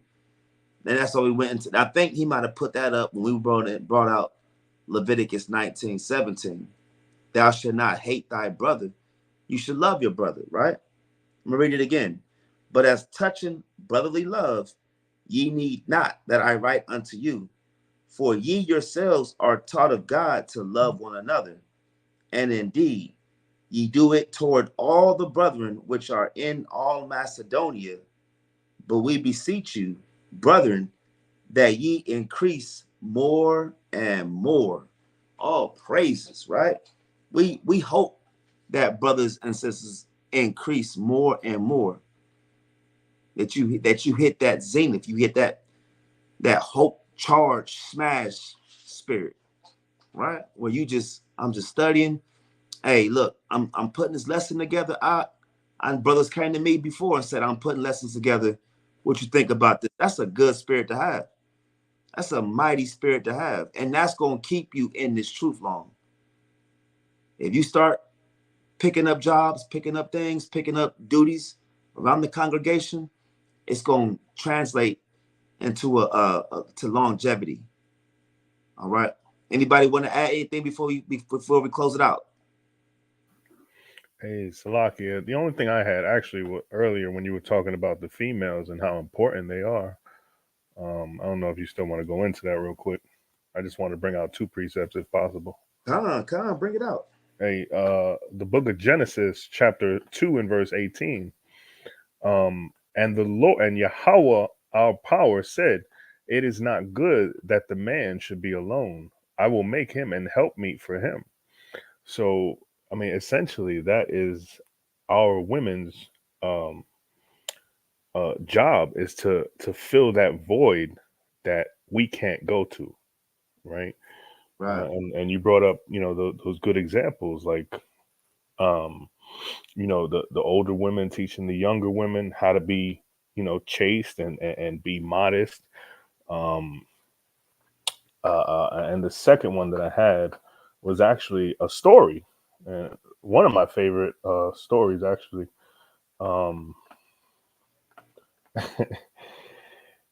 I'll start at the book of Judges, chapter 5, verse 24. It says, "Blessed above woman shall Jael, the wife of Heber the Kenite, be. Blessed shall she be above women in the tent. He asked water, and she gave him milk. She brought forth butter in a lordly dish. She put her hand to the nail, and her right hand to the workman's hammer. And with the hammer she smote Sisera. She smote off his head, and when she had pierced and stricken through his temples, at her feet he bowed. He fell, he lay down. At her feet he bowed. He fell, where he bowed, there he fell down dead." So, their roles as our helpmeets are so crucial and subtle, that they can be put in situations like this. But we have to know that they will, do what needs to be done, if that makes sense. And we're not always going to be around 24/7. We're going to be out on the highways and hedges, and we're going to be trying to compel the people. But while we're there, they can be doing their work also in the background, right? Like, again, the whole teaching of the younger sisters, maybe even bringing out lessons, right? I know a couple of sisters in other camps that just bring out amazing lessons, right? This could be something that our sisters could do. We don't want you out there going to war with Esau, but there's other ways that our people can help, and our sisters can help. And I just thought that was crucial. But hey, mighty lesson, King. Hey, all praise to the Most High. Hey, the water for y'all brothers too. Mighty reading, mighty precepts. Hey, love y'all brothers, man. This was hopefully edifying. I don't know if there was any questions that people may have had. If you have any questions, please feel free to add them in the chat. But other than that, hey, yeah, I just, definitely want to give the Most High his due credit, as always, for putting that on the spirit. And, this is good for us to just touch on. And every now and again, it's good for us to just do a pep talk for the brothers, man, and the sisters that's been doing this work. Because at the end of the day, we are our brother's keeper. You know what I'm saying? We are our brother's keeper. And when it comes to, stuff like this, I think it's rarely touched. I think it's mostly, breakdowns and in transit lessons, and which is good. But at the same time, we need that heart to heart, face to face, on how to do this work. So, at the end of the day, hey, all praise to the Most High. Hey, all praises. I hope this was edifying. That's all I got. I'm gonna go ahead and pass it to Ephraim, who's gonna get us up out of here. Love y'all, Israel. Shalom.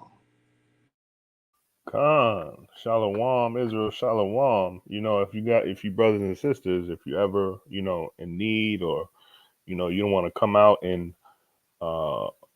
in public eye, so to speak, you can always email us. If you need some breakdowns, email us, right? If you're unsure of the feast days, email us, right? The whole point is to email, reach out to us, find out what's going on in Israel, right? We always have things going on. And even to the brothers and sisters that, are quiet, right? Find out, reach out, right? We're always doing something. We always need help with something in the camp. So even if you're in another state, reach out. It doesn't even matter, right? But hey, with that, we want to give all praise, honor, and glory to the Most High God. We say, Call Allah, Abanawa Yahweh, Bahashem Yahweh Shai. If nobody else has anything, we out. Shalom.